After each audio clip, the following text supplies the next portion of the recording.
Oh, Oh, we're not on yet.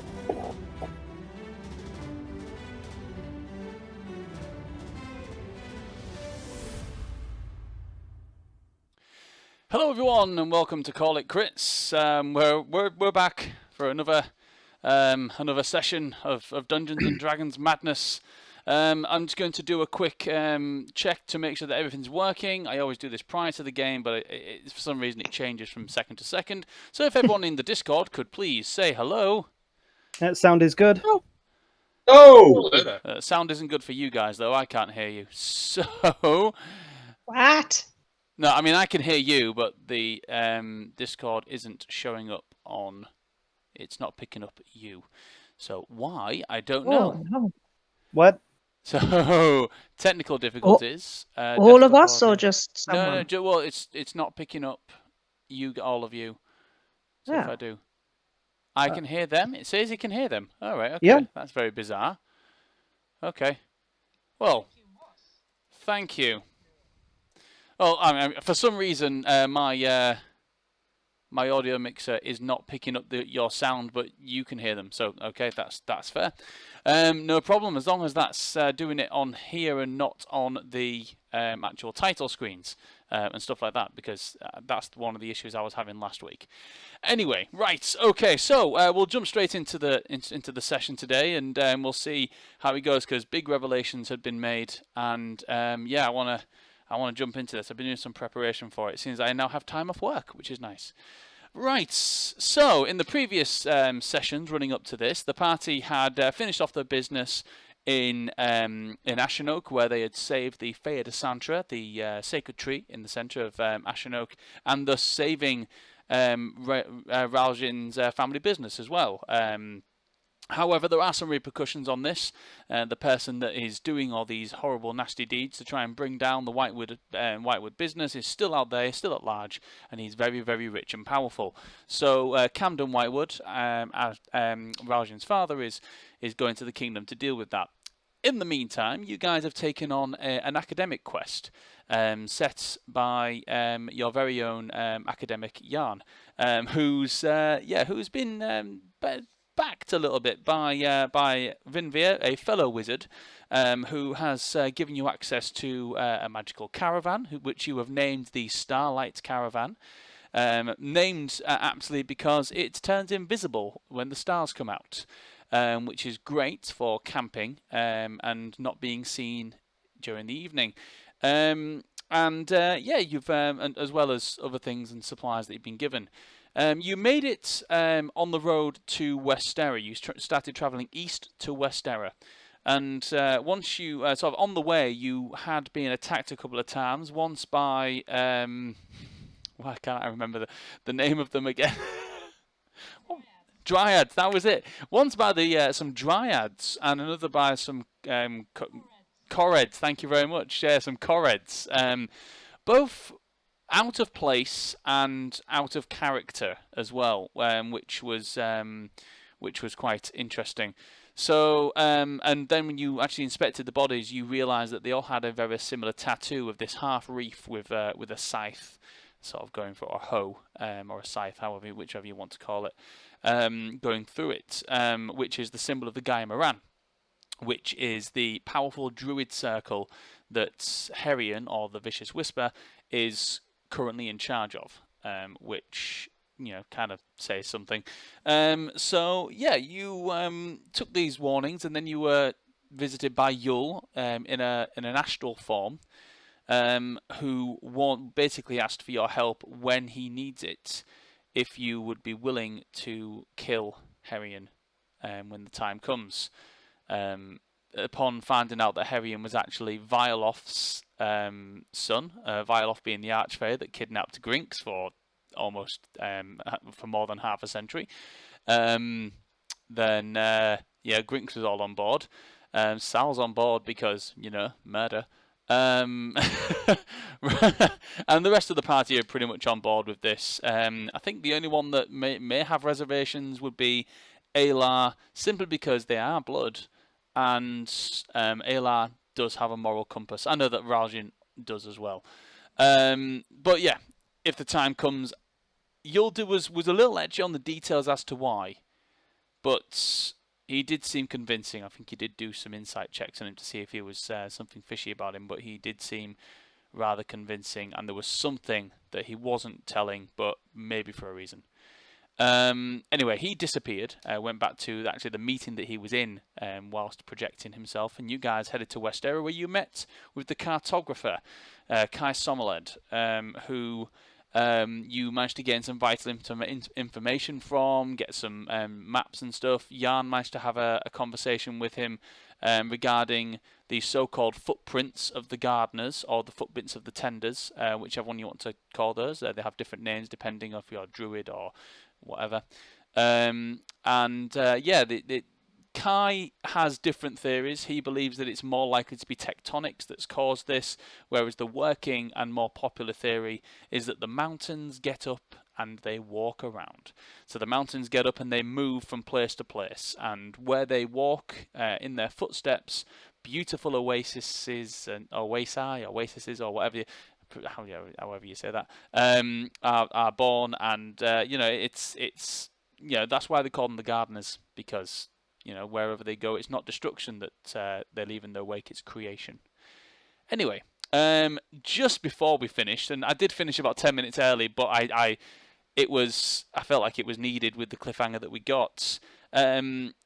Grinks was speaking to Kai regarding giving him details on what he remembers of Mornalari, because Kai never got to go there. He never got to visit Mornalari and map it, and he's visited many places and mapped many places.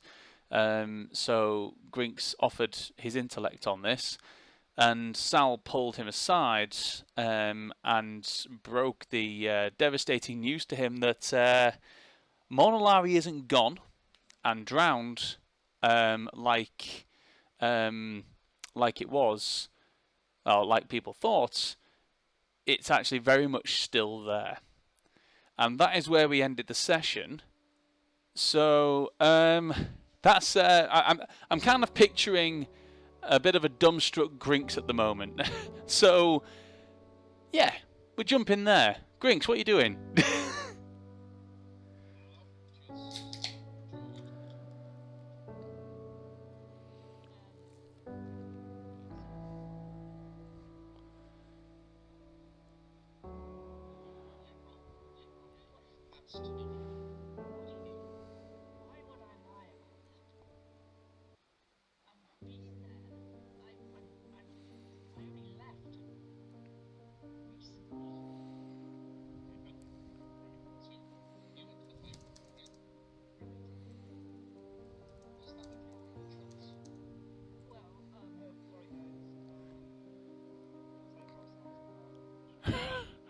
Oh no! Okay, right. Let's go into my settings and see why that's not.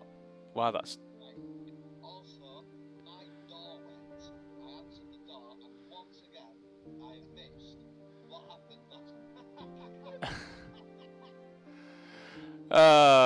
It's also in character. Yeah.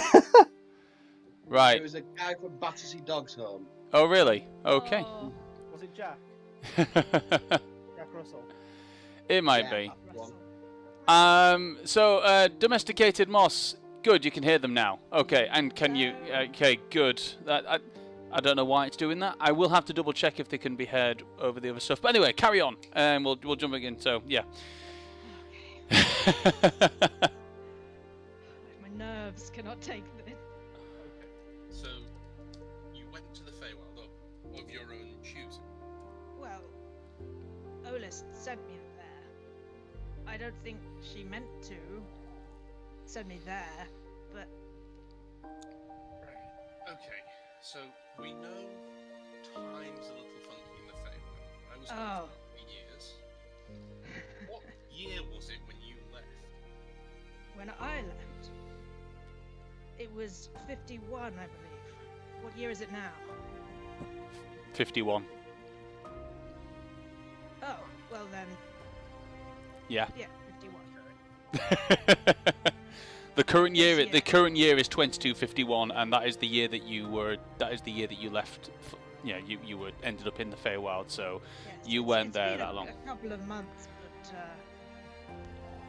weeks, months, something like that. But I mean, the drowning was, I remember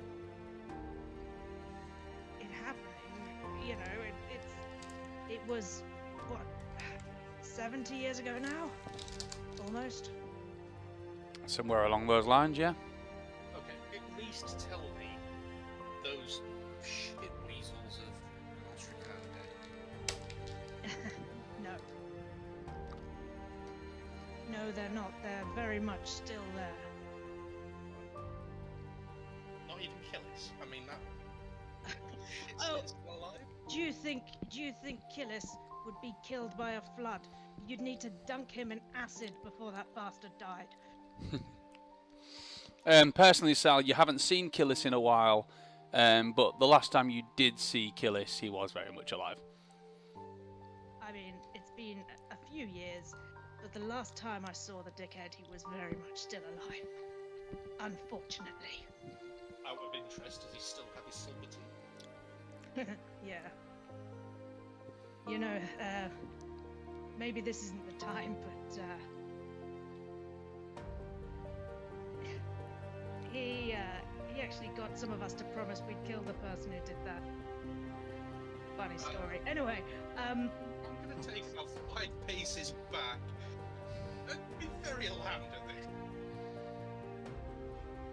that's just anyway, that's not relevant to what we're talking about right now. So what? Is that any better? Yeah, Is it on again? I think Grinks just went quiet. Oh, okay. Listen, I'm sorry. I thought that you knew. I thought that this was some sort of act. That you were pretending. So I just went along with I it. would have continent away. You know the guy who gave him those teeth? It was me. Oh, really? Yeah. I owe you a drink. Oh, I'm not going to kill you.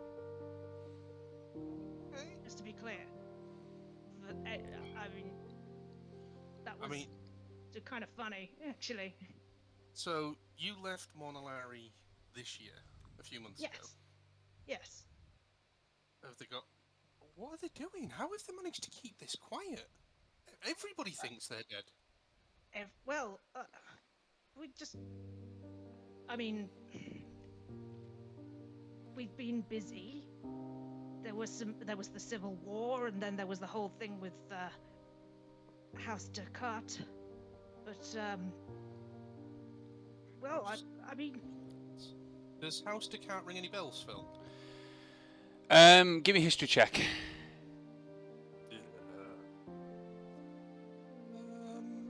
Might not be terrible. 1 second. It's 12 on dice. I don't have history, but do have 3 in intelligence, so 15.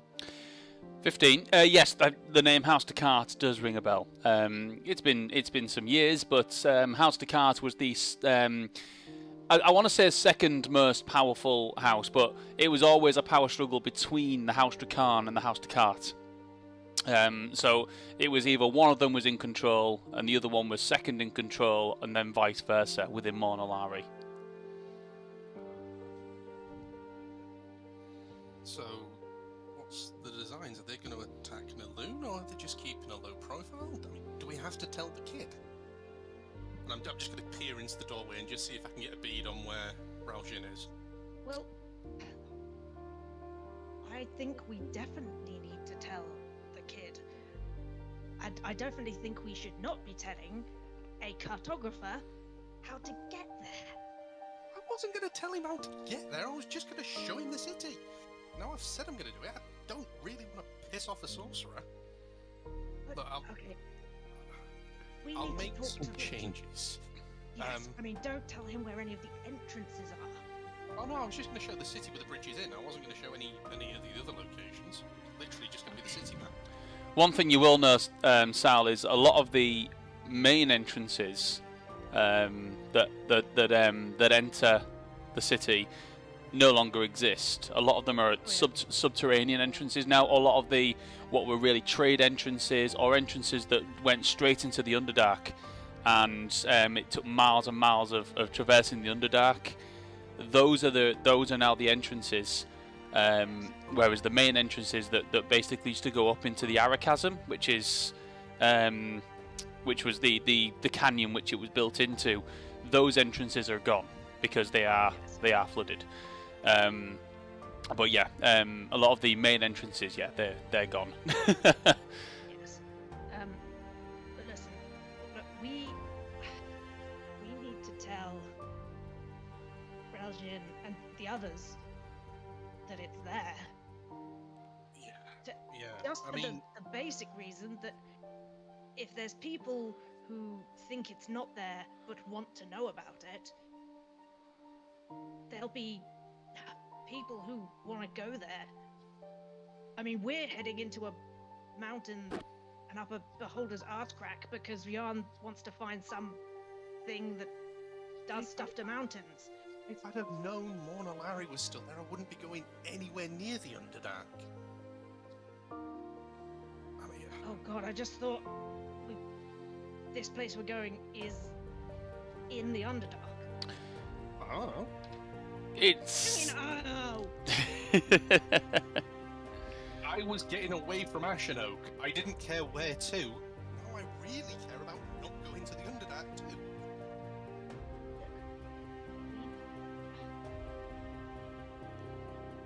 This place is nowhere near Mordelari. They don't leave. Not anymore. Not recently. I mean, I was never sent out. Not in the last 50 years, at least. Since the drowning, we've kind of kept to ourselves. Is that the plan? You don't know what the plan is? Oh, you know more than I We do. told Really? I suppose that's fair, yes. But they never told me plans. I'm not one of the people they tell plans to. I was just the one who was told what to do, and then I would go and do it. So you was working Killis, or Well, yes. So I was. Yes. What's your passive Alright. perception, Grinks, please? Shit. my passive perception is a staggering 11. Okay. Carry on. What? Wait. I mean, if it's relevant, on top of the tower, there's Nyx. Yeah. She's not with me. Mine's 16. Mine's 16. No, this is specific to Grinks. Oh, okay. Cool. I hope I've not been spied on. Oh dear. Oh dear. Oh dear. Okay. Right. Okay. Let's play it cool. I'm sorry I didn't tell you. It doesn't matter now. I don't work for him anymore. I mean, there's other continents. I mean, I hear it's nice in the Empire of Lupercalia. I mean, that's nice. No. We're not going anywhere. We need to tell the rest of our group what we know, and then work out whether we tell anyone else. And then we help. I mean, it's a bit of a hard conversation. It's hi. I was once a card-carrying member of the Drow Murder Squad. I didn't have a card. If I had a card, someone would have found it and known that I worked for them. You should know that we don't. Oh, that was a joke. I'm sorry. I didn't realize you were being sarcastic. Sorry. Oh Dear. Okay, let's just get tonight over with. Before we go to bed, we'll grab the kid. And we'll break the news that the men are drowning. As you're saying this part of the conversation, Nyx flies in through the window and perches on your shoulder. Right, we're kind of busy at the moment. Just remind me, how does a conversation between a familiar and a wizard go? It's thoughts. images. I'll leave it to your discretion. Okay. You are getting thoughts and images through then of a view from the top of the tower through Nix's eyes. You see in the distance, just where you noticed Yarn was looking over off in the distance before. There appears to be a lot of movement in the trees. Not like the wind blowing, but like a heavy, like rocking from side to side, and it appears to be something that's moving closer and closer towards this town. So yeah, it's appears to be coming. I can't put it on the map, but hang on 1 second. Ba-ba-da-ba.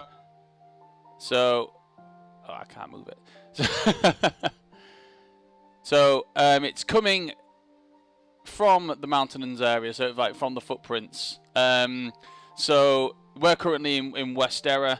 I'm just showing on the map on the stream, and yeah, so you can see the trees sort of like jostling and coming towards you, as if that message been conveyed to you, and then you can like zoom back out, and Nix looks worried.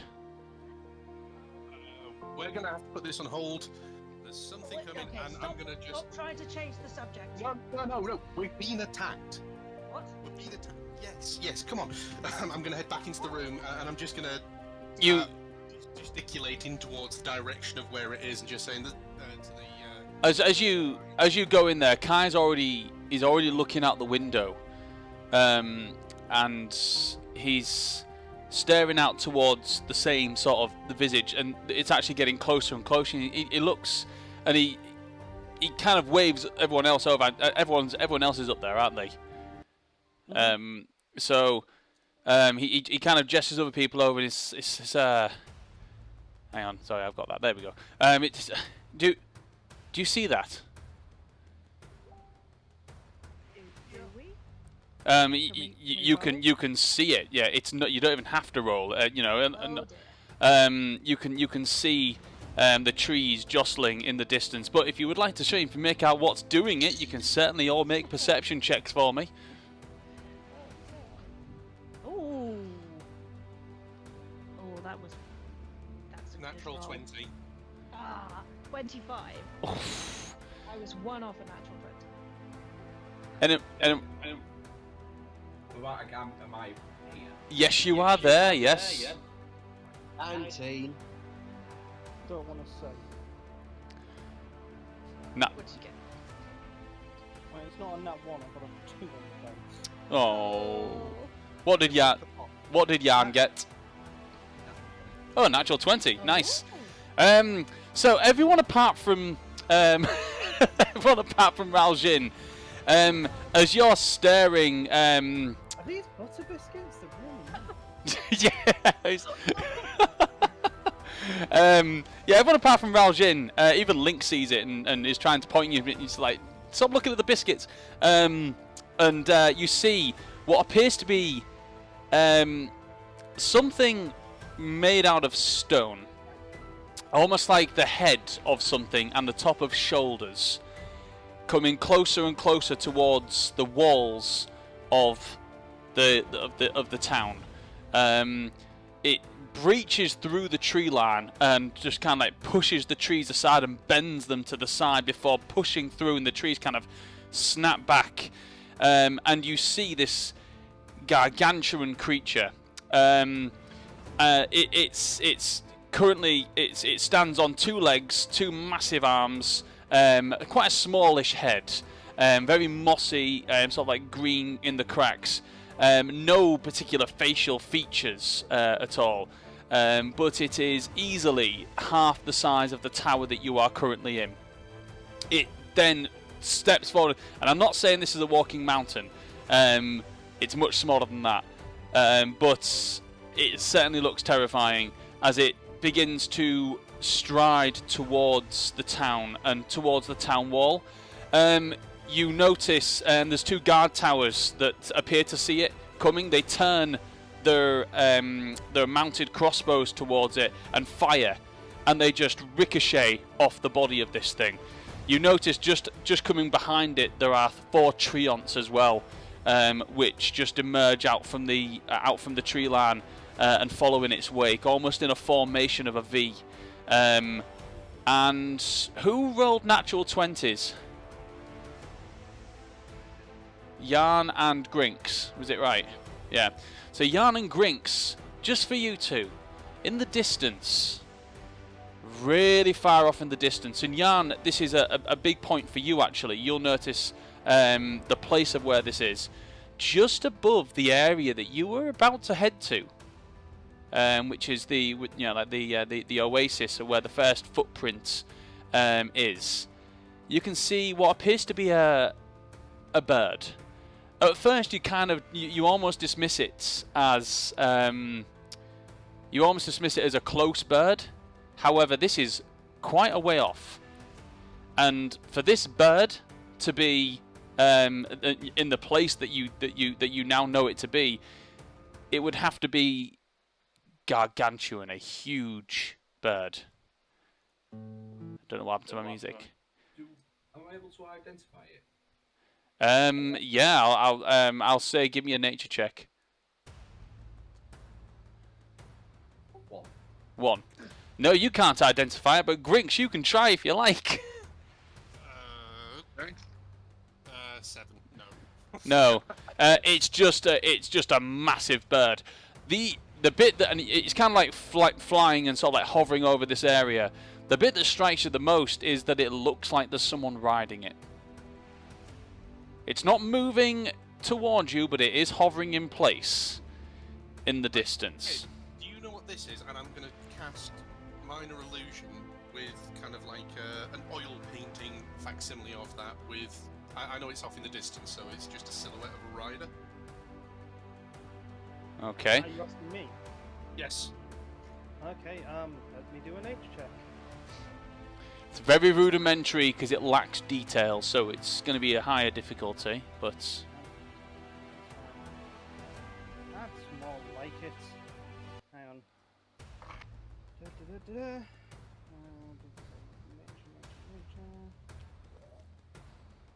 That is 18. 18.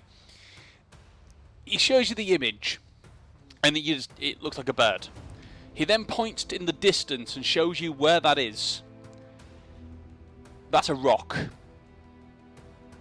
And it's a rock that someone is riding. Someone is on the back of it. Why did no one tell me that was out there? You also notice the huge stone giant creature walking towards you, accompanied by the treants. And at this point, the militia that have fired off these bolts, or these huge crossbow bolt things, at it, ricocheted off. It's now got to the wall.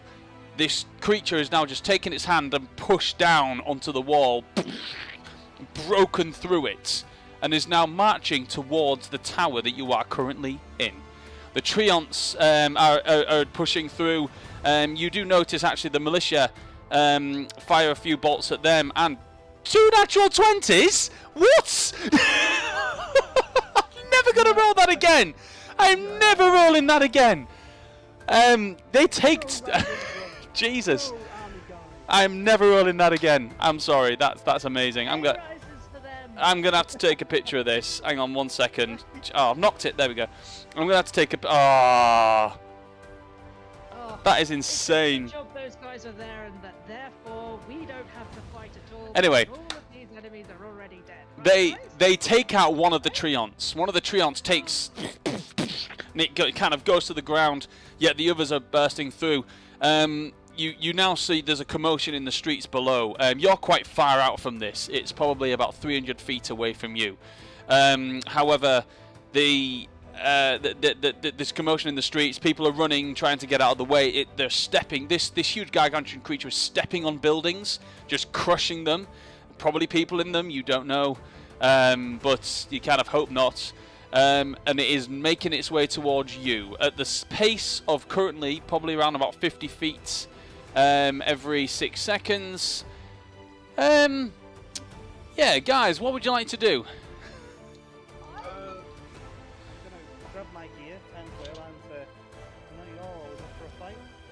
head off and then turn to Kai and go, can you do the thing to get us down?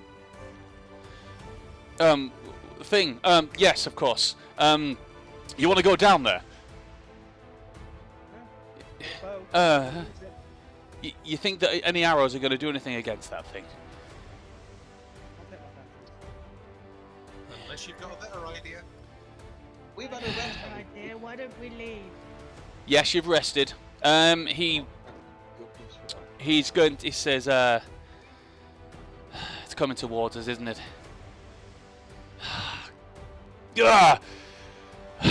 Alright, I'll get my coat. And he starts to walk towards a cupboard and he opens it up and inside you see a long blue sorcerer's coat. He places it on, long high collar. Says, it's not taking down my tower. Okay. What's the plan? You can see him physically shaking, but, you know, he's going to do it. I just point at Grinks and kind of nod. Okay. At this point, it's about 150 feet away. It's crawling towards. It's making its way. You do notice some of the other treants. Whoa, are taken. Oh my god. That's another natural 20. That's 3 natural 20s I've rolled. My last 3 dice have been natural 20s. My last 3 one. That's insane. I'm going to have to just put that down. Nose against us, it's fine. Yeah, exactly. This. So yeah, I mean it doesn't take out the treants. It wasn't double natural 20s, but another one of the treants takes a good hitting. This huge, massive stone creature, however, does not. It's still marching towards the tower. You've got a bit of preparation time, but it's not long. You've got about a minute. Oh my god.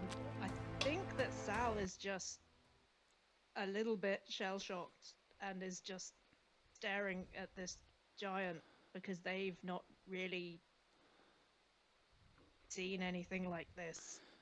I hope you got your magical crossbow. Bill, Yes, you Yes. bought that. 1 in Did I 8,000. get it? Did I get it back?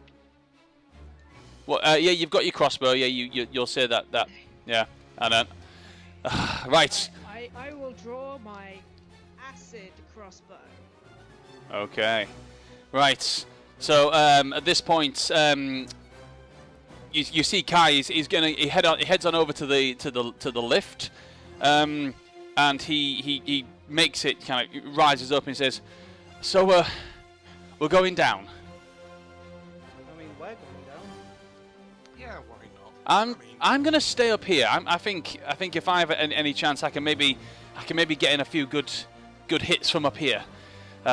Especially if it's going to come anywhere near this tower. I think I might have to. I can do some damage. I know some good spells. Yeah. Okay. Why is this happening?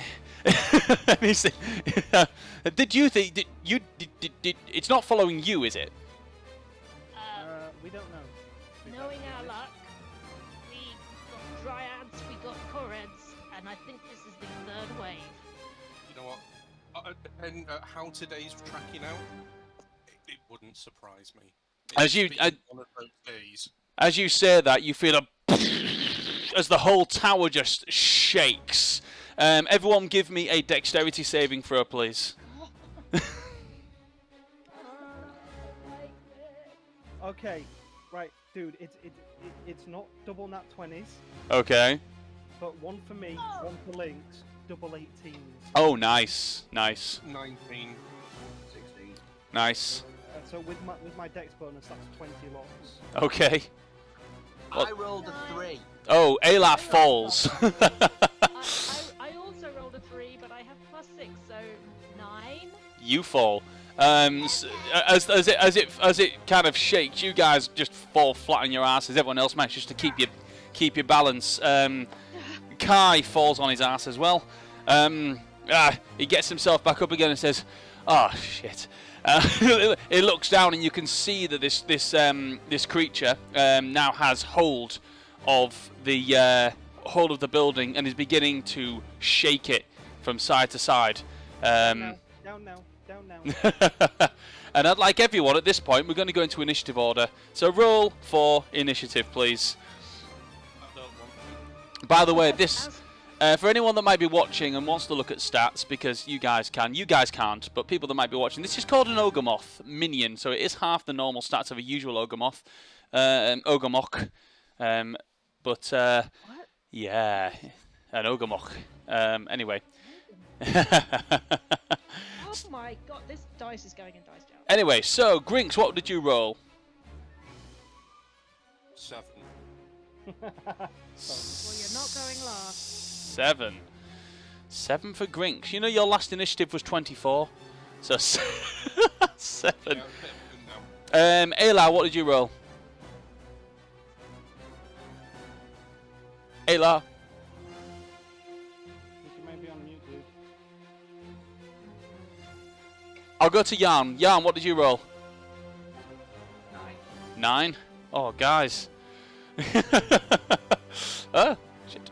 Nearly knocked off me coke. Kai, I'll do his in a minute. Raljin? 21. No, not 1,421. 21. Sal? 5. Oh, dudes. Rogues going last. I have no idea. No, I'm going to attribute it to the fact that Sal is literally in like a freeze response right now. Sorry, Ayla, what was yours? I rolled a 15, and we're doing initiative, so that's 19. 19. Nice. Okay. Roll initiative. So. Oh, Lynx. What was Lynx's? 16. 16. Okay, I'll just change that then. 1 second, because it rolled for her. She got a 14 on here. But 16 is better, so we'll do that. Okay, 16. Right, so the lift has now come up to the top. However, you know the building does shake. The glass actually that's in front of you, that kind of overlooks the the horizon, the beautiful horizon. It's now terrifying because the glass is shattered and smashed across the middle plane, leaving it like you're literally open to the elements. You can feel a gush of air blow into the building as you are quite high up. So yeah, that sort of smashes and kind of falls down to the ground onto the head of this creature, which doesn't seem to phase it, to be honest. So Raljin, it's your turn. What would you like to do? Okay. I will run over to the window. Uh huh. I will peer out of the window. Uh huh. I will cast Hunter's Mark. Okay. on the Thingy, Okay. and then I know it's a long way, but I am aiming down, so I'm hoping that will work in my favour. Okay. I will then use the Ice Dragon Bow ability Okay. and take a shot. Okay. Give me an attack roll. Ooh, that is not super good for me. That's only an 18. That misses. Oh, it doesn't miss. It hits it, but it doesn't seem to do much. It just kind of and shatters on the creature's head. Second attack. Same again. Ice Dragon. Okay. Ability. That's better. That's 22. 22 hits. Roll for damage. So that's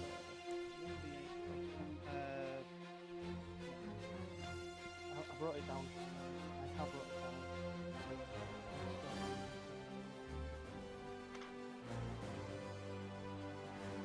That is a D6. Mm-hmm.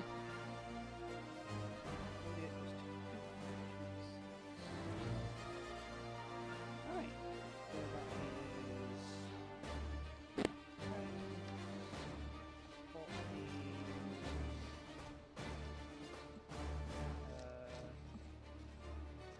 17 points of damage. 17 points of damage. And ice damage, did you say? Ice damage. Ice damage. Okay. Okay, 17. I will use the remainder of my movement to go back over to the elevator lift. Okay. Okay. Yeah, it's quite close to there, so you do manage to get there. Right. It is now Ayla's turn. Okay. So you're in this building that you can see, you know, like that panoramic view. You could see the middle pane of that is smashed out, and you see that the lift is now sort of bringing its way back up as Kai has summoned it. But like the building is currently shaking. You are currently down. Was you one of the ones that failed? I fell. Yeah, so you're flat on your ass at the moment. So it will be your movement is halved for your first turn. Yeah. Well, have I got to attack it then? If you want, you'd have to hang out the window to see it. Okay, I'm gonna hang out the window. Okay, so you kind of peer out. You can see now below you. You've got this huge gargantuan creature. It stands. Oh, I'm trying to think. What stands for gargantuan these days? Size. Yeah. How tall is gargantuan 5e? Yeah, you're looking at around about 64 feet tall. So, quite big. Jokey then. Yeah. Has it got eyes? No, it's got a face. Like there's no face to this creature. It's kind of like a block for a head, but then you can't actually see its face because it's just the top of its head that you can see. And it's kind of got its arms sort of like wrapped around the building. It's trying to crush it and kind of rock it from side to side. You notice also in the distance there are 3 treants battling with some of the town's guard further out, sort of like in the distance of the town. Are the treants, are they in range of the magic ring? The magic ring? Oh, you mean for Fireball? Yeah. What's the range on Fireball? Hang on, 1 second, I'll level it. So I might be thinking of Pathfinder. That's okay. It's alright. Fireball, it's 150 feet. Then yes, they are within range, or one of them is within range. They are in close combat with some of the town's guard though, so yeah, just so you know that. Every time I try and use this magic ring, there's somebody gonna cop for it who we don't want to cop for it. I know. I can't in all good conscience fire that thing off if there's a risk of hurting someone innocent. Right, so rings out. Alright, I'm gonna have to use my bow and arrow then. Okay, go for it. Because that's the only thing I can do, because I can't throw a dagger at it, that's not going to work. Yep. Go on then, the old bow and arrow. Go for it. Yep, we're just going to roll, and that is a... Oh, that's a miss. I rolled a 2. A 2. Got a nat 2. 20 for a second then with that. So yeah, no. So you kind of peer out and you kind of lean out, get your balance. You pull back your bow with your arrow, and you fire it, and you do not calculate the wind at all. So it just kind of goes down and then flies off just with the wind and just goes off in any which way. Completely misses. I've rolled a 2 and a 3 today so far. That's not good. Right, second attack. Go for it. Oh, okay. Rolled an 18 with a plus 10. That's 28. 28. That one's definitely going to hit. Roll for damage. Okay, so it's... What type of ammunition are you using? I'm going to use a walloping. Okay, so it is technically magical. That's fine. Okay, so I'm going to use... I roll a d8 and I add 4. I believe that's correct. D8, 4. It's 4 and 4 is 8. 8 points of damage. It definitely doesn't push it back because it's far too big for it to be pushed back by this arrow.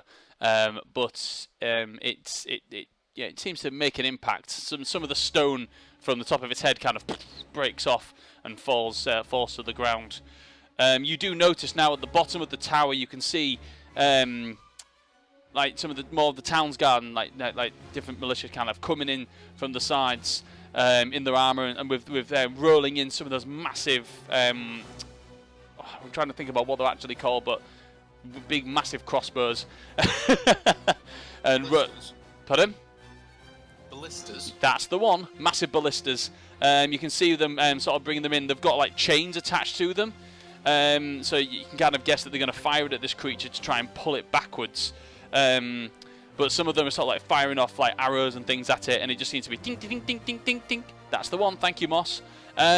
So yeah, sort of like firing off, but not doing much damage. But the ballistas are being ready. You can see them cranking them back. Right, that is Alar's turn. The Treant's turn. I'm just going to roll randomly, like roll for them to see what they're doing. Oh, they're actually doing quite well. You see the Treants kind of like picking up and throwing some of the towns, like some of the towns guard and just all over the place, and doing quite well. One of them is dead. Get rid of that one. Right, it's Lynx's turn. What is she going to do? Well, Lynx is going to stay close to me, Mm-hmm. and there isn't really anything else she can do because although she is a cat, she is not stupid enough to jump out of a window from this height. Okay. So she's going to go towards you. It's... Ooh, that's... Okay. That person's turn. Jan, it's your turn. Whereabouts we all are. Okay, so you want... Related to each other and stuff. Okay. So you're still on the same area. You were all looking out the window at the point when the building shook. So that's where you kind of stood at the moment. So kind of like to the left of you, that's where the lift is coming up that Kai commands, and that's almost to the top now. You can kind of see it coming up to the top. Alar is currently near the window. He's just kind of pulling himself back in after firing downwards. Raljin is on, just on the edge, waiting for the lift. And I'm assuming like Grinks and Sao are so like just kind of like a little bit further back from where they are, but you're all kind of in the same area. Kai is over near a bookshelf actually at the moment, and he's kind of like, you can see he's kind of pulling a book off a shelf, or he's looking for a specific book, as you can as far as you can tell. So I think that my turn is going to be best spent going and assisting Kai in finding what he needs. Okay. So you run over to Kai. You can see that he appears to be looking for a certain book. He sees you coming up and says, "I've seen this kind of creature before. It must have a weakness, and I don't have a lot of book smarts, but it's probably something in one of these. Can you help me find it?" Okay. So just before I do look, I don't know what his weakness is, do I? You can give me... It will be a nature or an arcana roll for you, if you like. 17 on the dice. Do you want it on nature or arcana? Whichever one you think. Whichever one you like. I'd like it to be arcana, but it makes more sense that it actually be nature. It depends, because some of these are magical weaknesses. Yeah, but do I know enough about the actual creature itself? See, but if you want to go for arcana, You can go for arcana, because that's he's looking for a magical... yeah, he's looking for obviously magical means here. So yeah, go for arcana. cool, that's 25. 25. Okay. You know this. You've seen this creature, and you know it to be an ogre mock.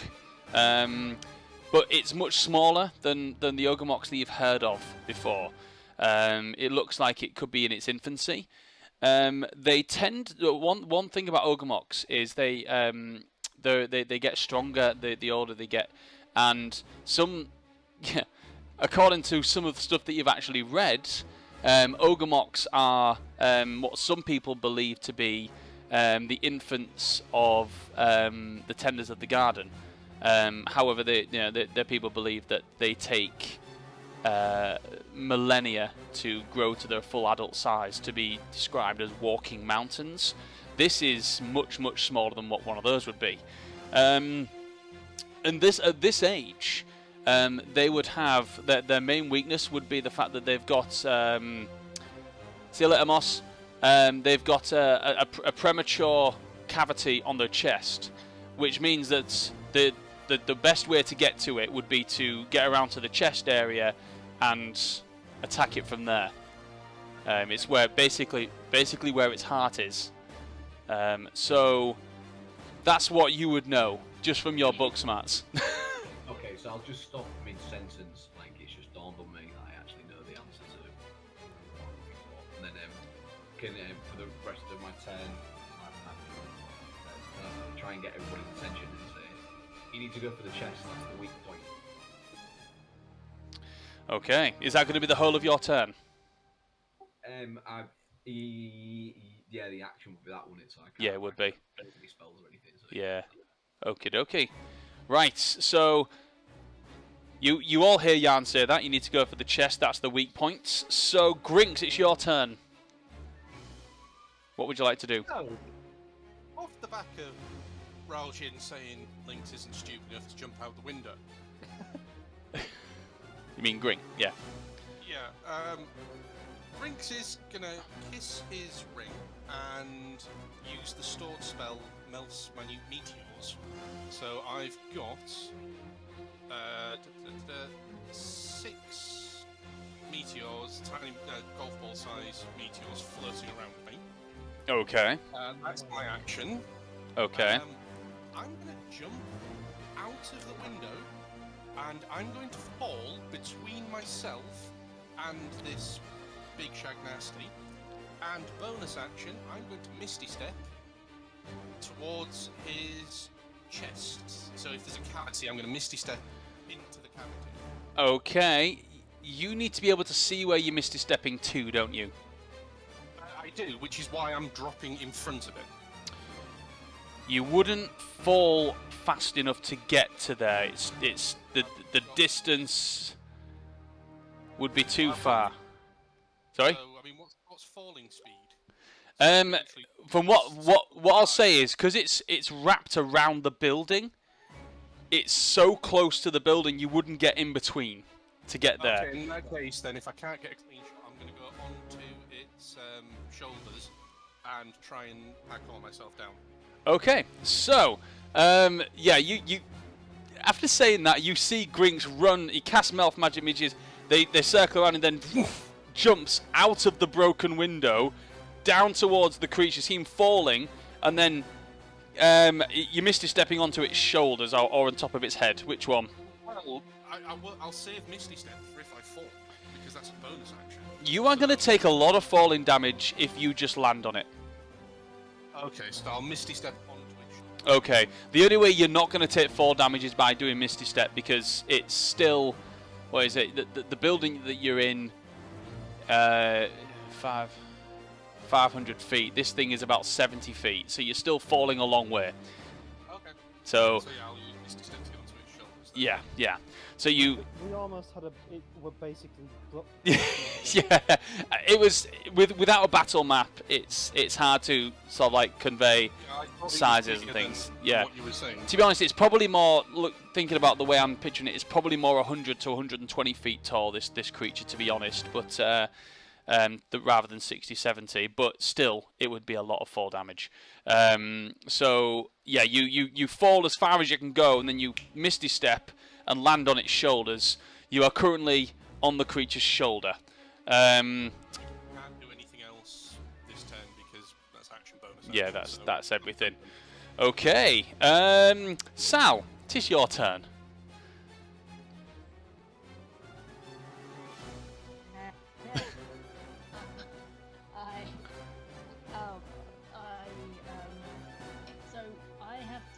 I'm just sitting on the ground, thinking about some of my life choices. So I can't do this thing from where I am. No, you'd have to lean out the window to see it. Oh.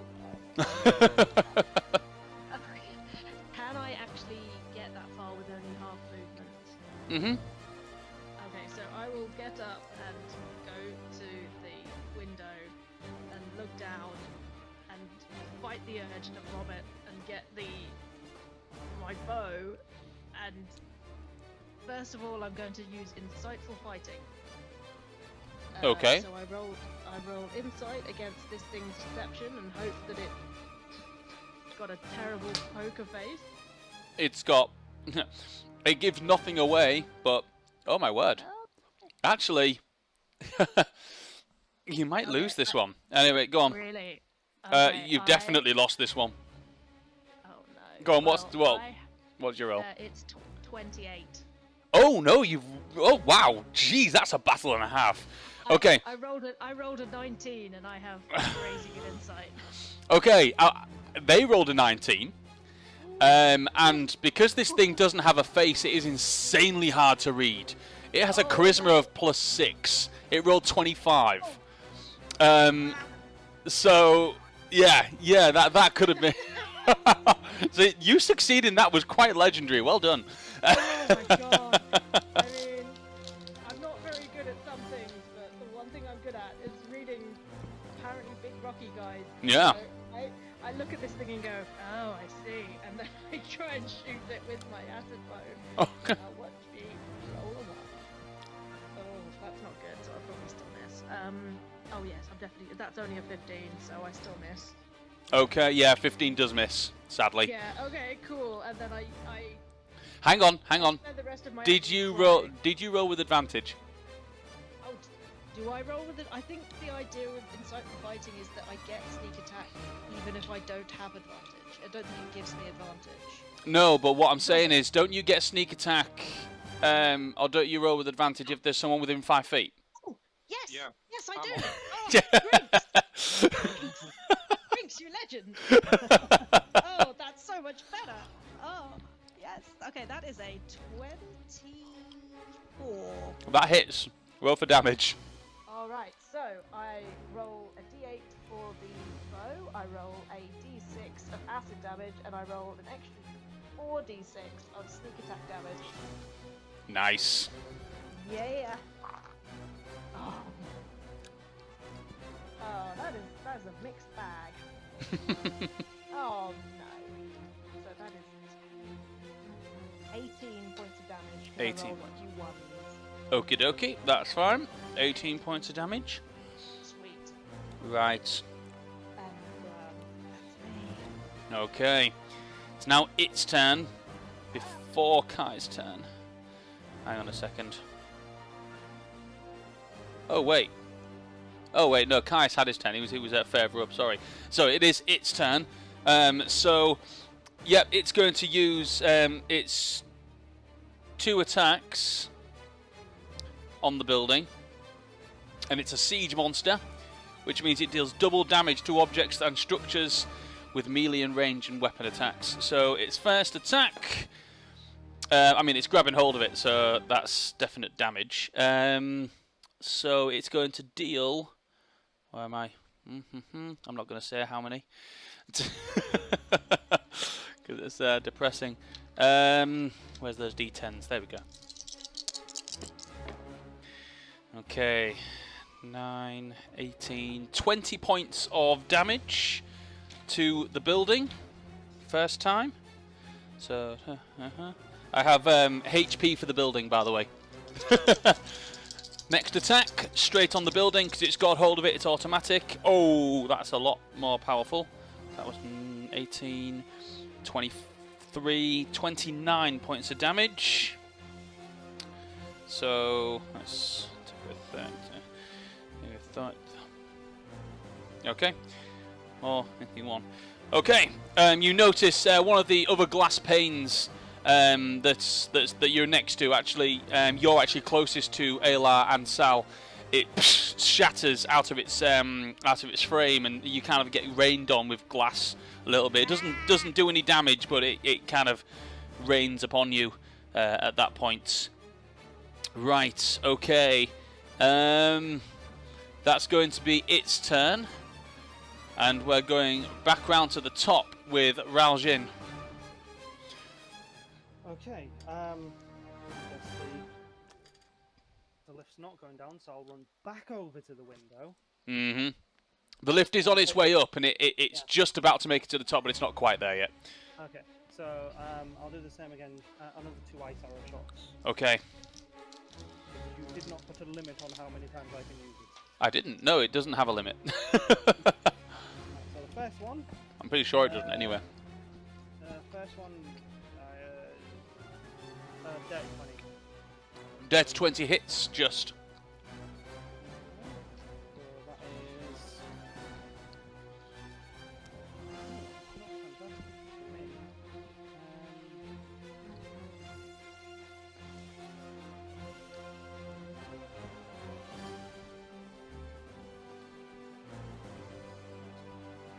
that's only 12 points of damage. Okay. And then the second attack. Second attack.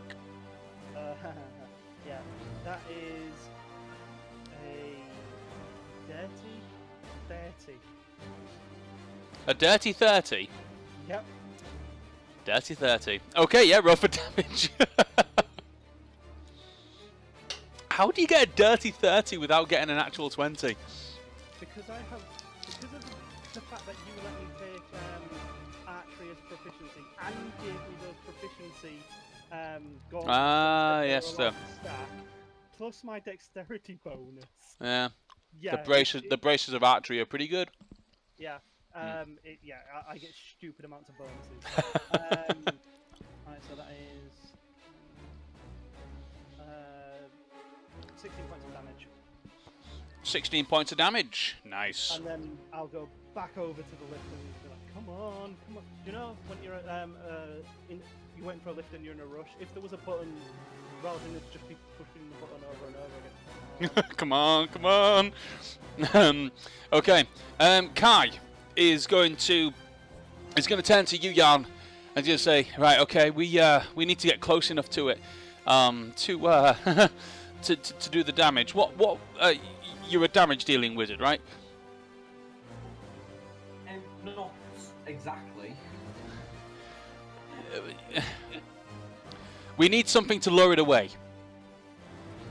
That's probably a better idea. Okay. All right. Okay, I've got an idea. Oh, it's been a while since I've got this thing out. The bookcase that you're currently stood next to, he pushes the corner of it away slightly, and it kind of foods onto the ground, and he goes over and there's a coffee table, and he pushes that over as well, and he says, "How's your balance?" I'm fairly. Okay, good. Levitas. And as he says that, the carpet beneath you kind of lifts off the ground. He says, "Right, hold on. Anyone else coming?" And he starts moving this carpet towards the window. I would jump on, but I've used all my movement. I know, but what I'm saying is, as it comes around, he's not going out of the window yet because he's used all of his actions moving stuff.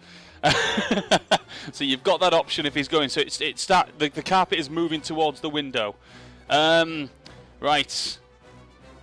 It's Aylar's turn. So at the moment, Aylar, you can see that Kai is on a magic carpet, flying carpet, and he's moving towards the window. It's not too fast, but not too slow either. And he's asked if anyone's coming. So, are you coming? Yeah. Okay, you jump onto the magic carpet, free action. It is going to be your movement though, and you are currently moving towards the window. So you are overhanging the window, so you can get off a bow and arrow, a couple of bow and arrow shots if you like. Okay. But your movement is going to be bound to the carpet at this point, unless you choose to jump off it. Okay. No, I'm good. Right. So are you attacking this thing? Yeah. I've realised we've gone well over break time, but I'll go in a minute. First one's a miss. What was it? I rolled a 6. I had a 10. That's 16. Yeah, that misses sadly.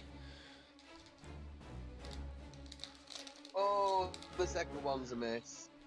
So I rolled a 7. Add a 10 is 17. So that's a miss. Yeah, that's a miss. Yeah, Never sadly. mind. Well, as the carpet's moving, you're kind of getting a grip to your balance. It's really weird because it's not a carpet surface, so it's carpet, but you expect it to kind of flop as you get onto it, but it has some rigidity to it. So as you kind of get on, you're not quite expecting it. So as you try and fire at the same time, you just kind of lose it and fire off into the distance. The Treants, I'm going to roll for them to see how they're doing. Not as well, actually. The Treants appear to be struggling in the back, and you can see that the militia of the town's guard are actually starting to get the upper hand on them. Straight after that, you also see that the ballista that we've now know the name of, the ballista are then fired. 3 of them towards the creature. One of them goes into its left leg, one into its right leg. The one that goes into its left leg Hang on. Ah! The one that goes into his left leg hits and doesn't make any purchase. It hits it and then kind of falls to the ground. It hits to a bit of a tough spot and doesn't make purchase. The second one, its right leg, hits and does make purchase. So it goes into it and kind of drags onto it. And the creature's leg is kind of pulled to the side. It still manages to keep its chest tight to this building, though, as it's trying to rag it down with a damn good grip. The last one is going towards its back, right where its neck and its shoulder blades meet. I am going to ask for a dexterity save from you at the moment after this, Grinks, depending on whether it hits or not, because this could be. That's definitely going to hit. That is dirty 20. Okay, so nice.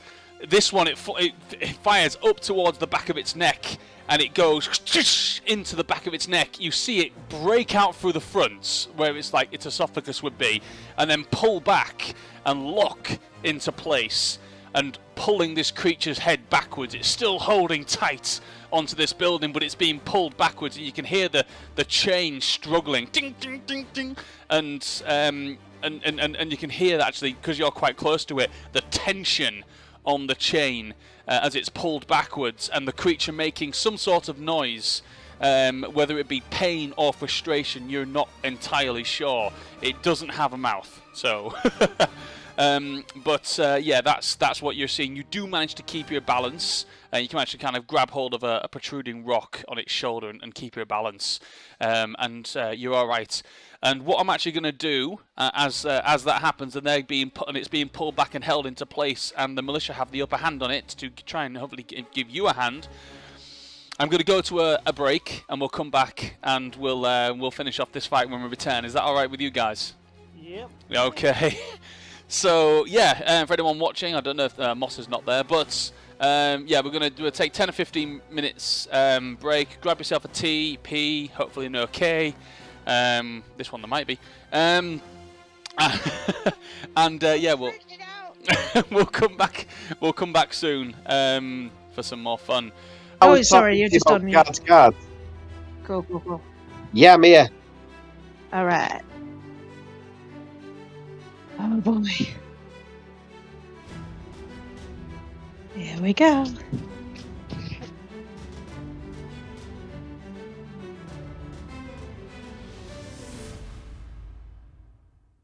Hello and welcome back to Call It Crits, where the battle music is still rolling because we are still in mid-battle against an infant Ogremock, which is a huge rock creature which is about 100 feet tall and tearing down the tower that the party are currently in, or some of them are currently in. As some of them have taken diving leaps and misty steps out the window, and others are currently vacating on a magic carpet. We're going to run straight into Lynx's turn. So, what is Lynx going to do? Lynx is going to hop on the carpet and scratch it. No, she's not going to scratch it. She's going to hop on the carpet and hold her attack until she's within range. Hopefully, they'll get in range this time. Okie dokie. That's that. Okay. 1 second. What's everyone's passive perception, please? Actually, I'm just going to ask, does anybody have a passive perception above 15? Can Yes. you just double check? Mine's 16. Okay. Mine is also 16. Woo! Is that just you two then? Yeah. Okay. So, you two, as the magic carpet is sort of edging out of the window, you notice something in the distance flying towards the town. Quite outspread wings, coming at great speed, but it's kind of just behind where the Ogremock is, and sort of like coming in this way. Yeah. So, yeah. Don't say it. It's a rather large. It's a bird. A rather large bird. A large angry bird. Oh, No, sorry. I was just going to say, are we between a rock and a hard place? And there's the Waited episode for that. title. There's the episode title. I will change that when I upload to YouTube. A rock in a hard place. I love it. So yes, there is a rock. It's a fair distance away from what you two can see, but it seems to be heading this way. At full speed. Oh Hang my on. god. So that I is... can't believe that you're trying to kill us. Okay. And there is someone riding this thing. Yarn, it's your turn. You're on the back of this. You're on this, on the magic carpet, going out the window. What are you doing? There's not much that I really can do, is there? You can prepare spells, like get ready in action if you like, because before it gets round to your turn, this is going to this magic carpet is going to try and intercept this creature. Okay, so sorry, going back a step. You know when I rolled to assess if I knew its weaknesses. Yes. At that point, am I aware of if it's sort of susceptible to my style of magic? Is it sentient? Is it conscious?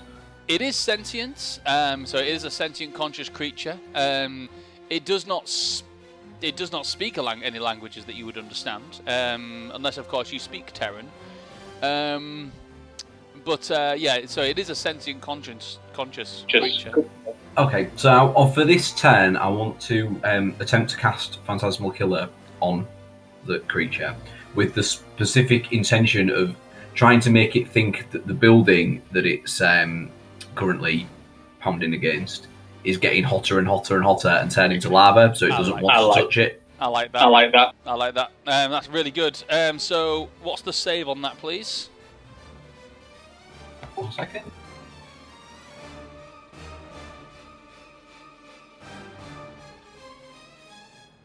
The target makes a wisdom saving throw.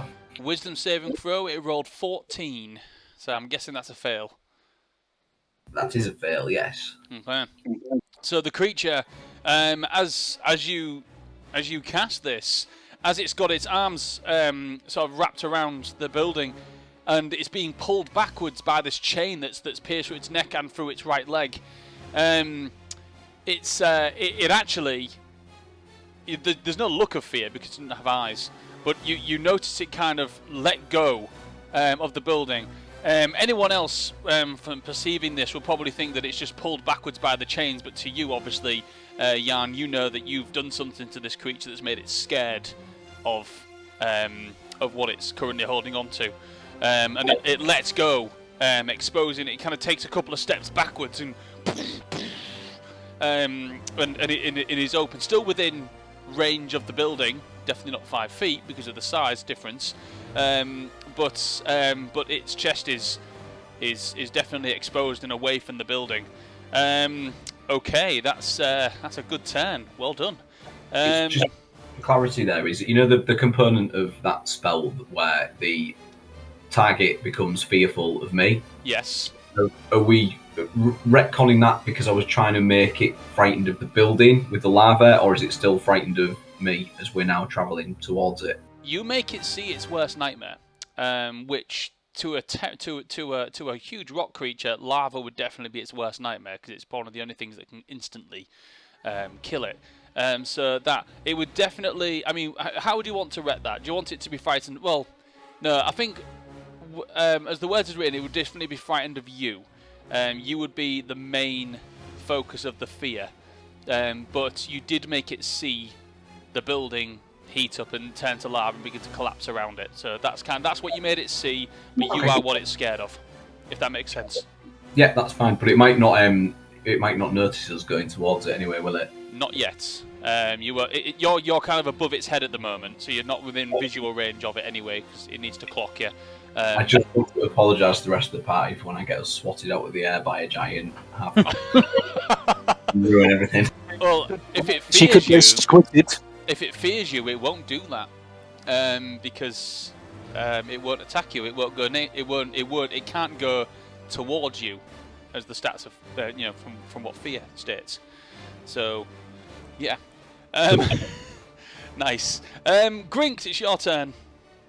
I'm going to use this as an opportunity. I'm going to try and shimmy down its chest, over its shoulder, past its collarbones, and then go down towards its chest. Okay, this is going to be an acrobatics. No. Yeah, acrobatics, because it's moving. It's kind of still. This is my jam. Yeah. So 17 on dice, plus proficiency, dirty 20, plus 4, 24. 24. You managed to quite deftly move down its body. I'm going to say that because of the way that the footholds and things are, you do not manage to get to the chest cavity straight away. It's going to take more than one turn to get there, with the way that things are. But you're probably around about 15-20 feet away from it, but within distance of climbing, if you know what I mean. You'd have to sort of like maneuver around it a bit more. The space that's there, is there enough space for me to stand on, for me to get into? Can I see that? You can see that it kind of opens up slightly in the middle, almost like a crevice in the center where it kind of dips in more. You can see, and it's giving off a green, sort of like a green light. Same colour as the different crystals that sort of protrude off its body. I'm trying to work out whether it's enough space for me to get into, because what I could do is let go and then Misty Step into it. That's what I'm trying to ascertain. You don't know the depth of it. You do know that you can't see the inside of it, so there's at least enough for you to get inside, but you don't know if there's going to be enough for you to grab hold of, so that's the chance that you're going to make. Fuck it, yeah, I'm going to let go. Misty Step into it. Okay, so as you're sort of going down, you then let go, fall down so you're sort of in line, and then you Misty Step inside. You do manage to see where you're going as you're falling and Misty Step, but you do get inside, and you do manage to land, and you are about 5 feet within this cavity now. And that's about about as much room as you've got. That's absolutely fine, because I can sculpt spells. I don't know whether you want to make him roll a dex save at disadvantage because I'm inside it. Because I can't see how he can dodge this, because I'm casting Fireball on the fucker. Okay. Spell means it doesn't hit me. Wow, that is insane. It's an evocation wizard. Yeah. So you are within its chest. Okay.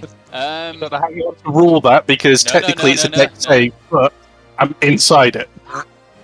Yeah, I'm just okay.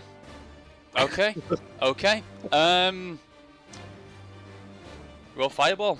Dex save. So it's going to automatically fail the dex save because you are inside it. I'm not going to say that it's going to. It can't dodge it. It can't. 8d6. So that's 12. 24 points of fire damage. 24 points of fire damage. Okay. 24 points. Mm-hmm. Okay. Man, is anyone on the stream, by the way? Can someone just double check that it's picking up your audio? Because my OBS says it's not, but then... Someone say something? Hello? Yeah, I can hear me. Okay, so it is Can you hear working. me? That's fine. Yeah, I can hear you. Okay. Yay. It's saying it's not doing... I don't know why it's not doing it. Anyway, go on. So you cast 24 points of fire damage within the chest of this creature. So that's 24 plus 24. Okay. Everyone else, as you're sort of coming out from the top on this magic carpet, you see there's an explosion out of the chest. Blue fire. Sorry? It'll be blue fire. Yeah, an explosion of blue fire that bursts out of the chest cavity of this creature. It gives out a sound that's just unearthly, or earthly, I don't know, to your ears as it sort of like as this happens, and it takes another step backwards, seemingly in pain. I'm kind of hoping it feeds into Jan's spell of kind of it thinking that the building's hot. I mean, it probably does feed into Jan's spell, and it absolutely does, but I'm just thinking about where the pain is at the moment. Sal, it's your turn. Okay. Well, is there still space on this carpet? Is there? Yeah. There's definitely space on the carpet. It's a rather large carpet. Okay. I am going to come and join them on the special carpet of joy. And is it still? It's still inside the room at the moment, right? Yeah, the carpet is just heading out the window, so you've got time to get onto it before it goes out. All right. Well, before I get on the carpet, then I will take another shot at this thing. Okay. Where are you hitting it?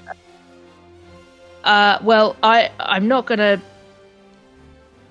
I think from the angle I'm at, I think going for the chest is going to be a bit tricky. Plus, I'm assuming I don't want to hit Grinks, so I'm not aiming for the. Well, I'm just going to say you do not know Grinks is in there, because you will not have seen him go in there. You'll have seen the fireball, I guess, and that might be a clue. The chest cavity is exposed, so it's kind of, at the moment, it's let go of the building and is kind of falling backward. Not falling backwards, but kind of arching backwards, because its neck is being pulled backwards by the ballista and the chain. So it is arcing backwards. Its chest, well then, you've actually got a very good... Yeah, I am aiming for its chest then. Just so you do know. I roll at advantage because Grinks is within melee, or do I roll not at advantage because Grinks is too close and I might hit him? You can still roll with advantage because you have a player within melee attack. Less than 5 feet away. Ah, it's another good roll. It's another 24. 24, okay. Grinks, as you're in there and you've just cast Fireball and the blue flames are circling around you, and I'm saying this like inches in front of you as it curls around you, you then notice as this bolt fires through, misses your face by inches, and hits it within it's what it is, it's kind of like a fragile crystal substance within its chest. And as it hits, it shatters and breaks off as it essentially another layer of it as it shatters away and falls to the ground. There's another cry from the creature. How much damage did you do? I do. That is 10, 17. 23 points of damage. Ooh, and nice. As it hits, you hear a kind of hissing noise as kind of this sort of green caustic liquid comes out of the bolt and sort of splatters across the stone as acid just sort of... Nice. Yeah. Oh, yeah. Oh no. Yeah, so you actually can smell it. It's not doing any damage to you, but you can smell it while you're in there. This acid, and it's actually sizzling away at this green crystalline stuff that's essentially its heart. Lemony fresh. Yeah. Is that your whole turn, Sal? Then I use my movement to get on the get on the carpet, and I don't think I can use my bonus action to hide at this point, but I think I just put my hands over my eyes. Do it automatically. I can show you the world. No!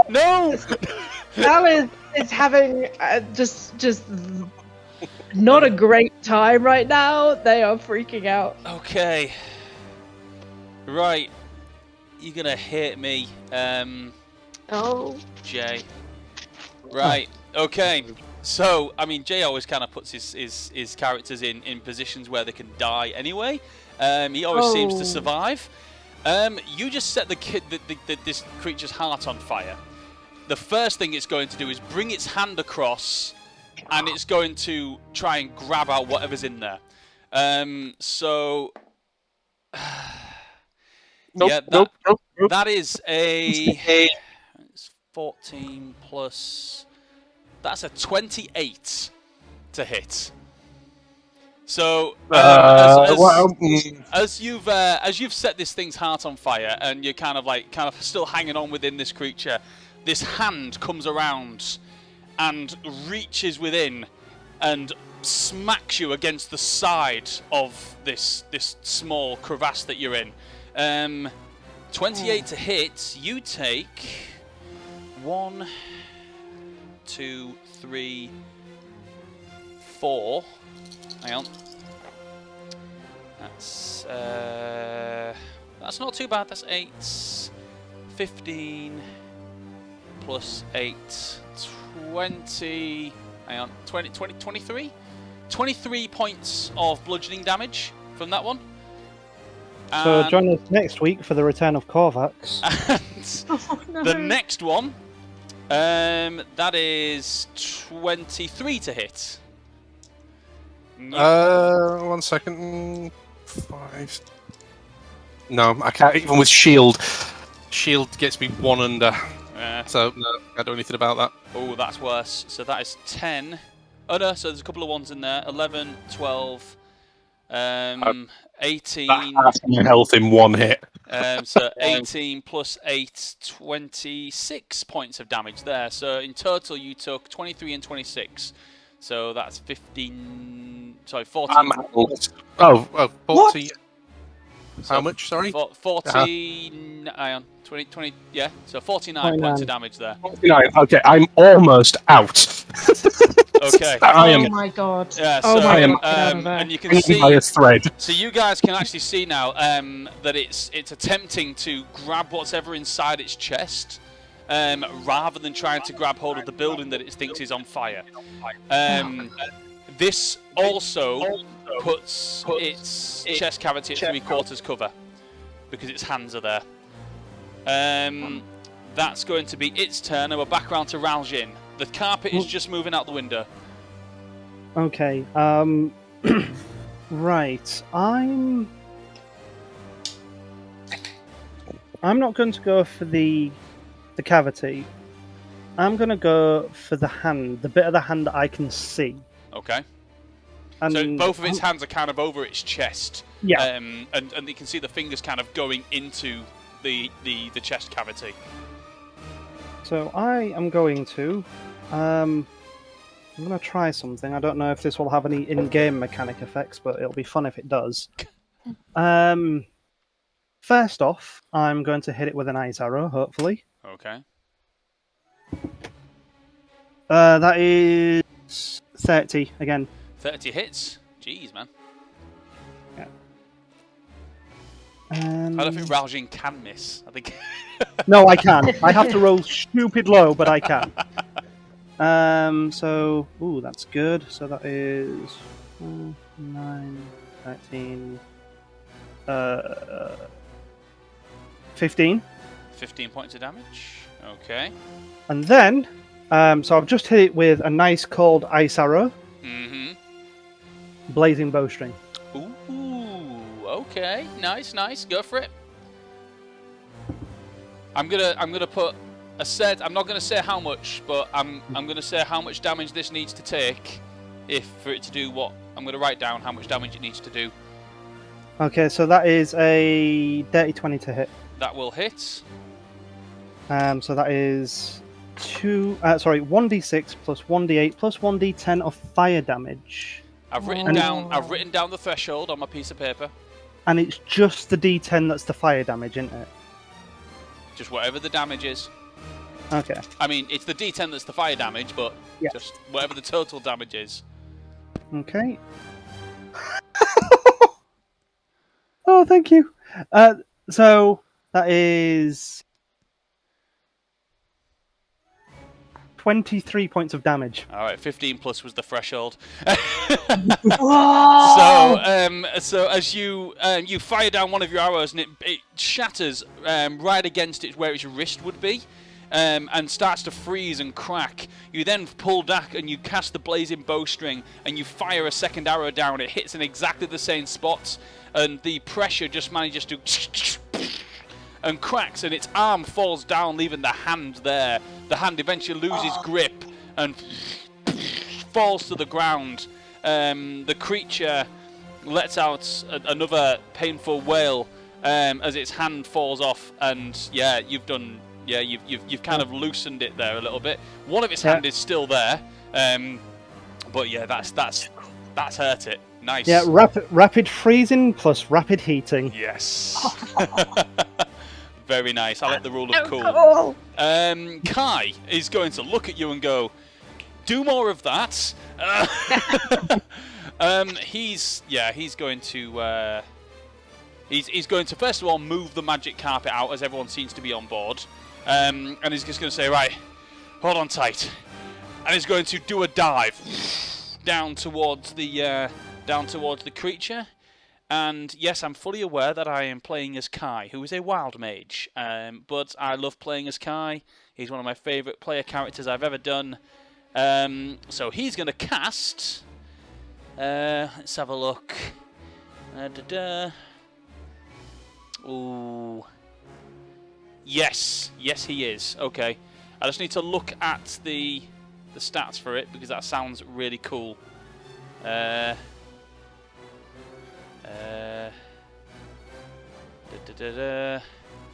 Okay.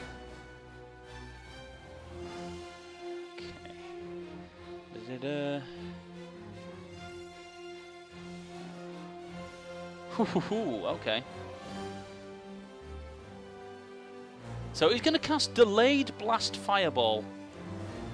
So he's going to dive down towards the cavity, and at this point you can see Grinks. Anyone that's on the back of this carpet, you can see Grinks within the opening. Looking rough as shit. Yeah, staggering backwards as this other hand is kind of is coming back as if it's going to go for another punch into the chest to try and get out. So what he's going to do, I like the rule of cool here. He's going to cast Delayed Blast Fireball, and he's going to cast it within the chest. And you basically see him. He extends his hand and casts it out. A fireball bursts out and goes down towards the chest cavity and sits like a glowing sun within the center of it. You just see it there, Grinks, and you look worried for a second until it doesn't explode. Then he's going to say, "I'm going to get closer. One of you grab him," and he's going to fly towards the entrance of this cavity, and hope that one of you can get him. Right. Okay, hang on 1 second. Yeah. Okay. Okay. So, I'm just trying to read the spell because I've never cast it before, but it looks awesome. So, the spell's base damage is 12d6 at the end of your turn. And every turn he waits to detonate it, it gets more dice. Yes. If the glowing bead is touched before the interval is expired, the creature touching it must make a dexterity saving for Yeah, but he knows what he's doing.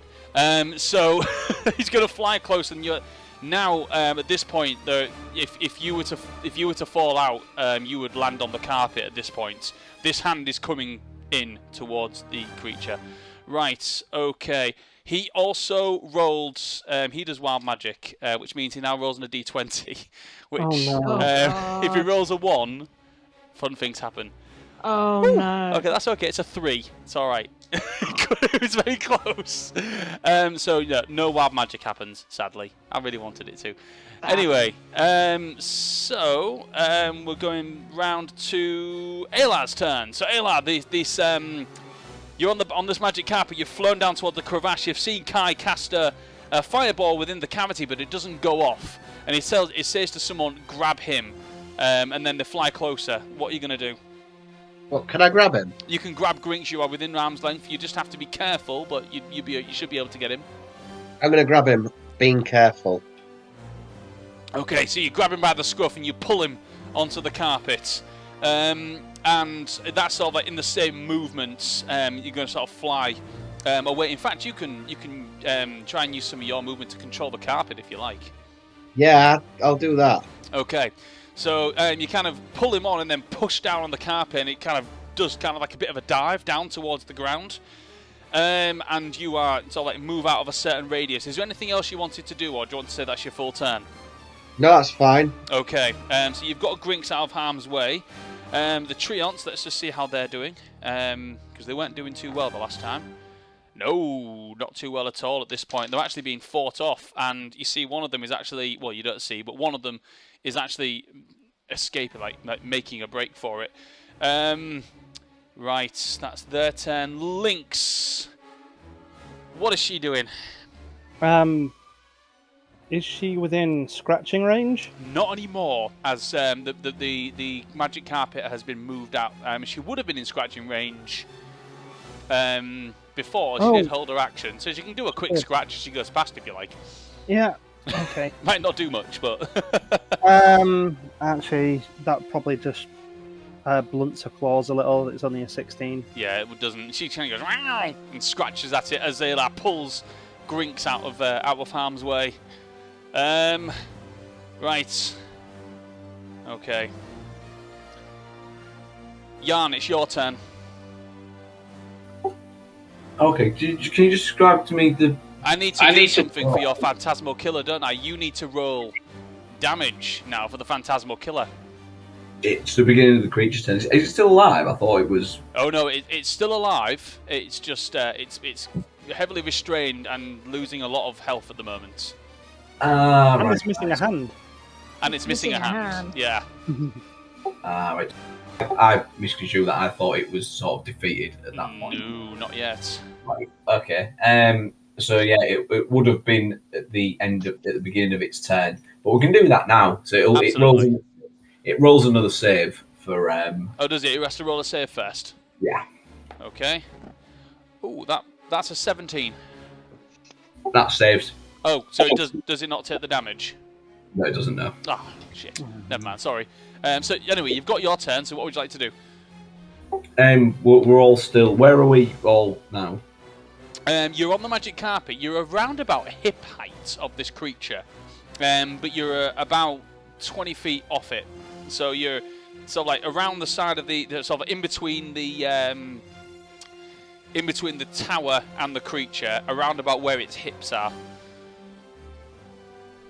Is there did Grinks manage to get off it? Yes, Grinks is lying down and looking in quite a bad way on this magic carpet. Okay, I'll cast another fireball at its midriff then. Okay. Are you doing it? Are you firing at the chest area? Yeah. How far back are we from it? We're more than 20 feet away from it, aren't we? Yes, definitely. You're just out of range. Yeah. So would that actually trigger the one on the inside? Because if anything touches that, it sets it off. So this is going to be fun. So you cast Fireball, and there is a delayed reaction Fireball in there as well. So dexterity saving throw, isn't it? This one is actually a dexterity saving throw because it's being cast from the outside. That is going to fail. Actually, it's got pretty good dex. Hang on. Oh no, wait, no, it doesn't. It has good constitution, not dex. No, its dex is pretty shit. That's an 8. So, what's the damage off your fireball? 1 second.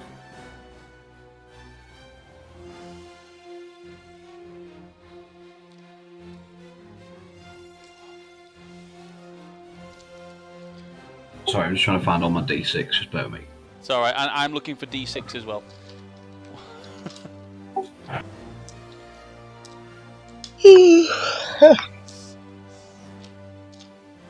I'll roll these ones twice.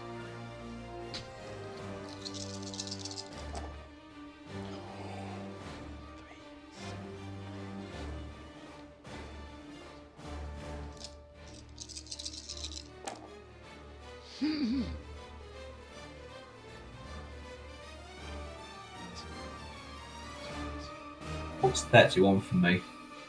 Okay. 31, add 48. So that is 79 points of fire damage. Jan, how do you want to do this? Yeah! Come on! The whole top half to just sort of explode. Okay. Just stood there and fall apart to each side. I like it. So as you're flying away, Jan, you cast fireball at the chest, and as that fireball meets the other fireball, sort of like as almost like a zoomed in picture for you guys. It's like two suns colliding as they wrap around each other and begin to spin, and just it's almost like catching each other's orbit, and then they just superheat, and then and there is a moment of quiet before the cacophonous as this creature splits in two down the centre. Its head rips apart and its arms just fall to the side, and it just keeps cracking right down into the middle until it reaches just in between its legs, when it just collapses on itself and falls and crumbles and crashes down to the ground. Yeah, nice. Wow. Green crystals and rock just begin to rain down everywhere upon this courtyard, crushing trees. You see some of the soldiers like dodging out of the way to try not to be, trying to avoid some of the falling rock and crystals. But then there is a cheer that everything appears to be over. That's it. Oh. Right, okay. Just as that happens, God. No, here it comes. you are all just sort of like flying out of the distance when suddenly you are suddenly and hit quite hard in the side by what appear to be sharp claws and a feathery breast that just pound you all against the side of the building. You're about 50 feet from the floor at this point, and Grinks, you could be in real danger, so I'm really sorry. So you all hit the building and take... Oh, no, that's 1 point of bludgeoning damage. However, the carpet is no longer flying and you are all falling to the ground. Everyone, please make dexterity saving throws, please. And this will be to hopefully half any damage you do take upon hitting the ground.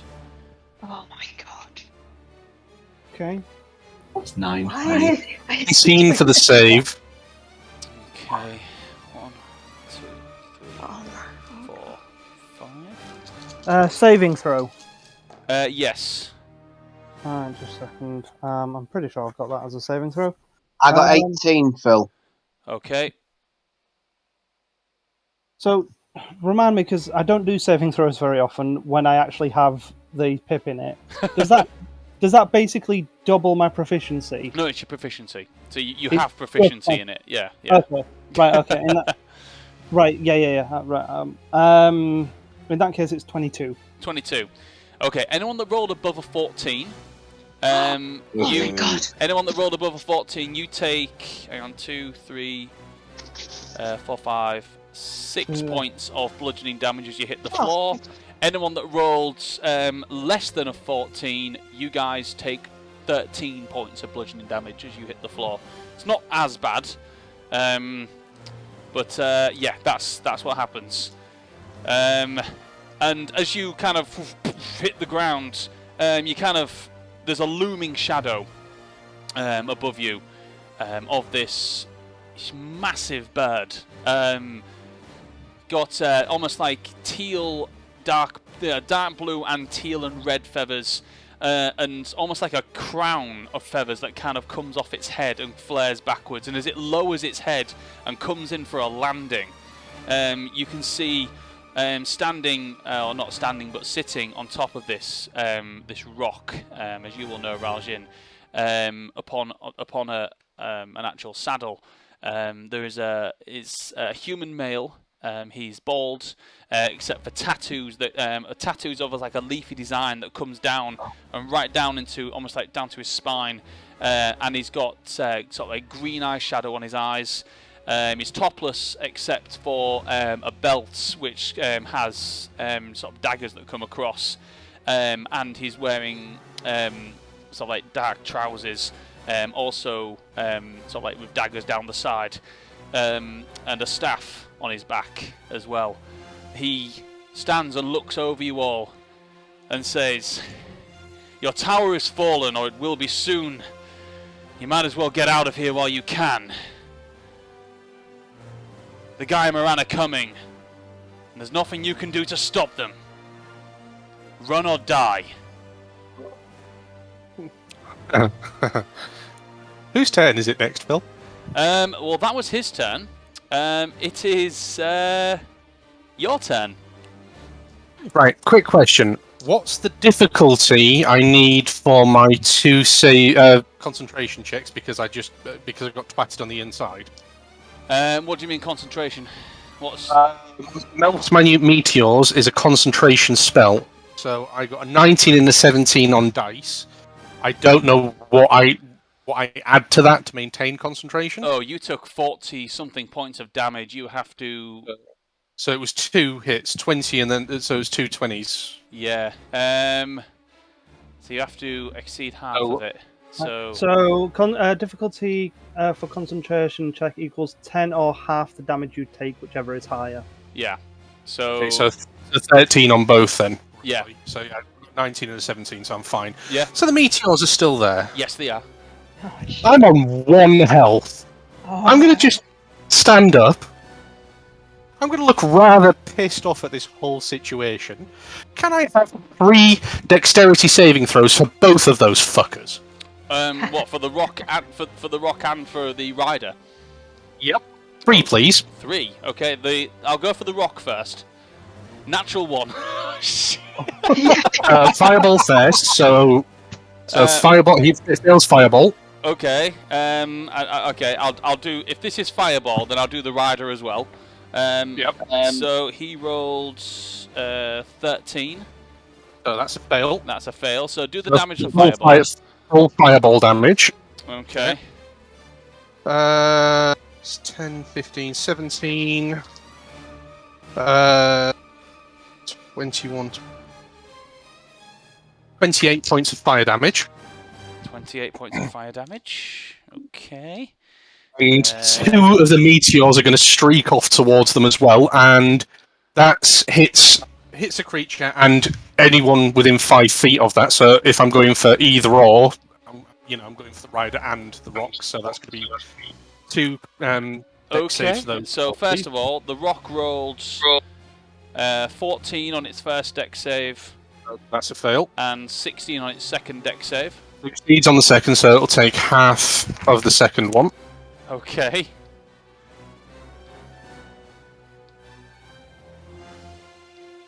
So what's the damage on that?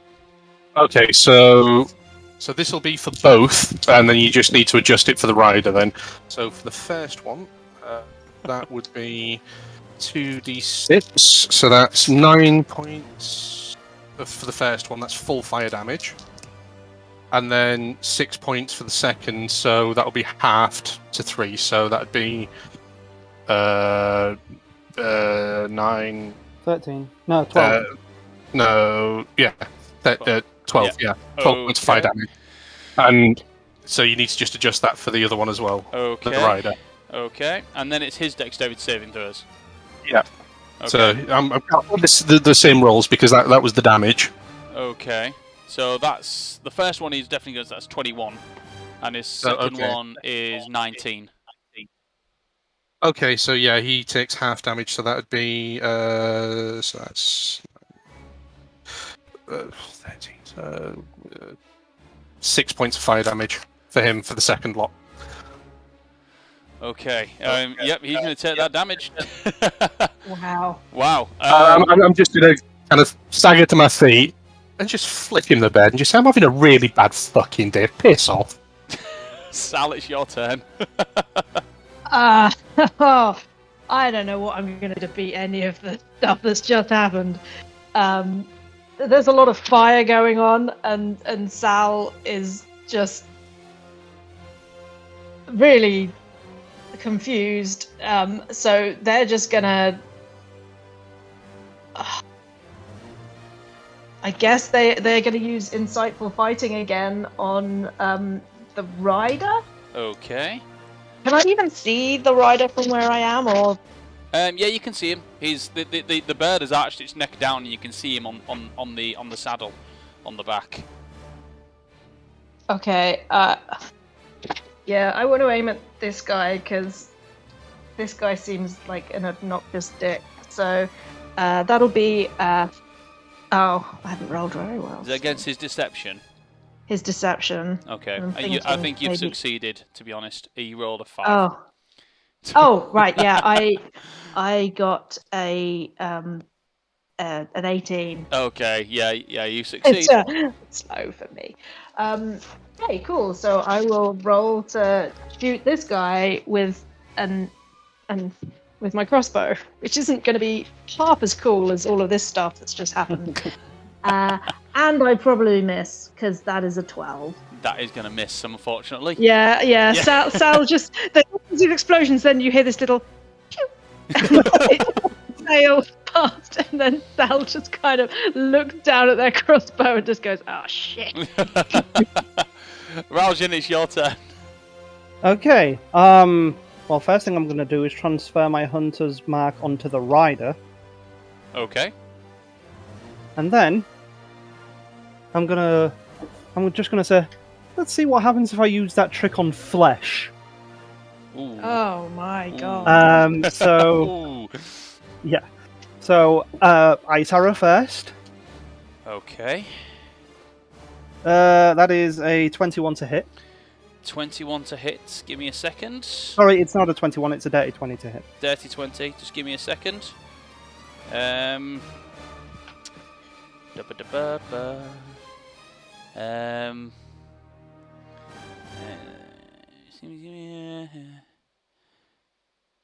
Okay.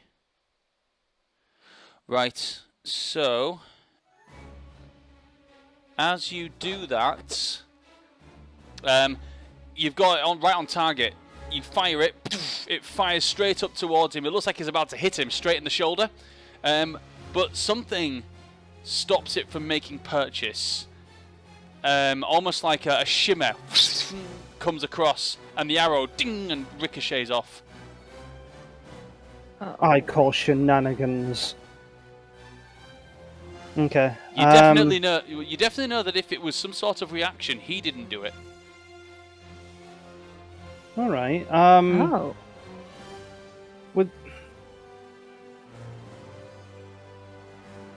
With my passive perception being 16, would I be able to tell if there was anyone else nearby that could have done it? Or would I have to actively You'd look have for to it? actively be looking for it. But you know that wasn't him that cast it. Something like that generally has a somatic or a verbal component, and he didn't do either. All right, well, I guess I'll try again. Okay. Ice arrow again, because I'm saving my blazing bowstring. Okay. Well, that is a 29. That's definitely going to hit. So that fires up, and that's going to hit him. Was that blazing bowstring or ice arrow? No, ice arrow. Ice I've arrow. only got one charge on my blazing left, so I'm saving it. Okay. Okie dokie. All right. Ooh, that's not the best. It's only 12 points of damage. 12 points of damage. Yeah. Okay. Quick, someone hit it with fire! Right. Elar, it's your turn. Oh, no, it's not. It's Kai's turn. Sorry, I do apologise. Kai's going to... he failed his saving throw when he hit the ground. It took quite a lot of damage, and he is going to use some of his turn to get up. But being quite old, he took a bit of a beating there. He's going to sort of get himself up, and he's going to cast a spell. What have we got? I get a chance to see if I can do some wild magic again here. He's going to go with... okay. Oh, okay. Oh, I knew I loved Kai. I knew I loved Kai at this point. Rocks are beasts. He's going to use a dominate beast. So let me just double check the spell specifications. The creature is charmed, so you attempt to beguile the creature you can see within range, which is a wisdom saving throw. Natural 1.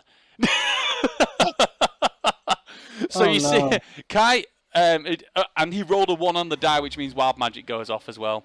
Natural 1. Sorry, no, I do apologise. Not natural 1 for Kai, natural 1 for the rock, which means the rock is dominated. I thought you meant. Yeah. No. So the rock, as its head is down and it's almost glaring and staring you guys out, it looks at Kai and shakes its head, and then its eyes go all glazed over, And Kai just goes, "Fly," and the creature just kind of takes off, and you see the rider's like, "What are you doing? Stop! What are you doing?" And you see the bird just take off and just fly as high as it can up into the sky, and then just says, "Loop the loop." It seems like flying upside down. He's not strapped on, so he just starts falling off the back of this creature. I'm going to give him a dex saving throw to see if he can hold on. No, he can't. He's going to fall off this creature, and he's going to hit the ground from 50 feet. Dex saving throw to see if he succeeds. No, he does not. That is a 2. He's going to take 1, 2, 3, 4, 5. 5, 6, 7, 8, 9, 10 points of bludgeoning damage as he hits the ground and is all sort of laying down in front of you all on the floor. And then he's just gonna last command. He's gonna say, "Rest," and you see the rock just kind of fly up and perch on top of the tower. That's gonna be his turn. Ayla, it's your turn. Hello! Silver platter. Hello, what would you like me to do, everyone? Shall we try and kill this thing? Kill the rider. Is the rider dead or is he still alive? No, he's still alive. He's laying on the floor at the moment. He's prone on the ground. Smush him. Everything's a crit when he's on the ground. Go. Do your warrior thing. Yes. I'm going to do my warrior thing. Okay, so you still have to attack. He's just prone on the ground. So for prone creatures, only movement is to crawl unless they stand up. The creature has disadvantage on attack rolls. An attack against the creature has advantage if the attack is within 5 feet. Otherwise, it's disadvantage. So it's not an automatic crit. You just have advantage against him if you're doing a melee attack. If you do a range attack, you have disadvantage. So it's up to you, Ayla. What would you like to do? Well, can I get into close combat range, or is it? Yeah, well, I'm gonna. Yeah, quite close to you guys. I'm gonna slice him up with my sword. Okay, give me an attack roll with advantage with the sword. Okie dokie. It's a good job I rolled 2 dice. Because one was rubbish and the other one's a 19, so we'll take the 19. Because that means with the sword, it is 27. 27 hits. Roll for damage. So I roll 1d8 and I add 5. Right, okay. 1d8. Where's that? Where's it gone? Been here all day. It's gone. Where's the? Oh, there it is. It's a 2. Add 5 is. Add 5 is 7. 7 points of damage. Anything else? I'm going to attack him again. Okay. With advantage? Yes. It's a 12. Add an 8 is 20. Okay, that hits. Roll for damage. Oh, actually, sorry, no, I apologise. It doesn't. It does not hit. No, it does not hit. So, as you go to, it would hit under normal circumstances, but as you go to stab him, the sword is then deflected by a shimmering force field which seems to appear around where you're about to make purchase. Okay. Right, with that, they're starting to make... Okay. You now notice that the soldiers in the area, their attention has now been turned back towards, away from the area that you're in, and it appears that a siege has begun again with more Treants entering the area. As reinforcements seem to have arrived. Nothing big and rocky though. That appears to have been a one-shot from what they were doing, or at least at this point. So it's now Lynx's turn. As the soldiers begin to vacate the area to fight more huge walking trees that are entering, it's Lynx's turn. Okay, so Lynx is going to do a charge attack on the prone pilot, rider, whatever. Okay, so roll attack with advantage. Thank you. Okay, it's probably gonna miss because that stupid force field thing. 17. 17. That would miss anyway. Ah. So that doesn't hit the AC. With that, he's going sort of as Lynx is goes to go for a scratch. He goes in with both her paws and dives and brings both paws down. He's going to meet with his hands. He's going to bring his hands up and grab hold of Lynx's paws. But what you notice about his hands is they are no longer hands. They are paws, and they turn big brown paws. He then throws Lynx backwards and emerges on bipedal in the form of a bear. He growls in Alar's direction, and he's going to take a swipe at you. That is a 4. So actually, with his attack as a bear, I need to search up bear now. As a bear, hang on, what? That, hang on, which bear is it? Hang on. There's so many different types of bears. There's a bear attacking me. There's a bear attacking you. Not the first time either. No, it's not. I'm not particularly keen of killing bears. Bears are generally quite nice. No, so that with a bear's strength, that's still only an 8, so it's still going to miss. But it goes and slashes at you. That's his first attack. He's going to go for his second attack at natural 1. Natural 1. Oh. Bad for me. I rolled all my 20s at the beginning of the game, obviously. And so he goes to swipe at you second time and completely misses, well off cuff. Phil, sorry, I just remembered. Yes. Did you actually need to roll the wild magic table or not? Oh, I should have done. Hang on a second. I'll roll for wild magic. What are you doing, Roljin? It can be funny. It's a 6 anyway, so no, he didn't have to. Nothing happens. Anyway, right, so that was his turn. Yarn, it's your turn. There's a bear attacking. Okay, I'm just... how far away is it? Is it close? It's probably about 15 foot in front of you. Okay, I'm just going to... Is anyone else engaged with it in melee? Me? Yeah, Alar is. Just Alar, no one else. Just Alar, what do you mean? Else. What's this? Just Alar? No, I'm not. When did that become a thing? No, I mean, I'm just Alar. There as well, isn't she? Have I missed something? No, I was just trying to get a picture of what's going on in my head. I'm only messing. I'm going to cast Magic Missile. It's just Alar. What are you going to cast, sorry? Magic Missile. Magic Missile, okay. Automatic hit, just roll for damage. 11. 11 points of damage. Okay. Right. 1 second. Okay, just before you go, Grinks, Yarn, I want you to make a perception check, please. 17. 17. It's not a visual thing, nor is it a sense.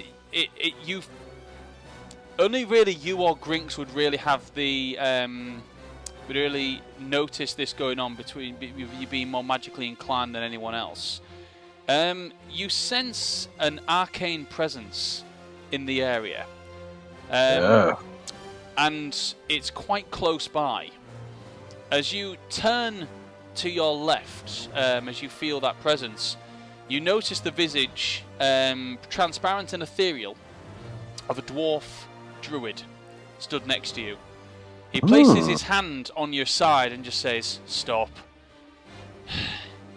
Don't attack him anymore. Let me." Who's this? What's going on? Who's this? Who are you? We've met before, it's Yul. You have actually met him before. He was there at the end of the previous session when he was in the caravan. He met Raljin, and he did actually speak to you in the next session when you went there. But yeah, you have met Yul before. He's the dwarf dwarf druid who came to warn you about Herion and saying that you have to kill him. So he's there then? I thought you meant he was like a ghost. He's kind of ethereally there. He is kind of like a ghost. Oh, But right. he does manage to make purchase on your arm and almost touch your arm. It's almost like you can feel it, but not. I'm just going to step back and let him do his thing then. Grinks, just you notice him as well. There as well. It's something that you. It's almost like he's just appearing within the area and making his presence in the area just known to everyone. But the magically inclined see him first. He steps forward towards the bear and puts his hand up, and you all see him now.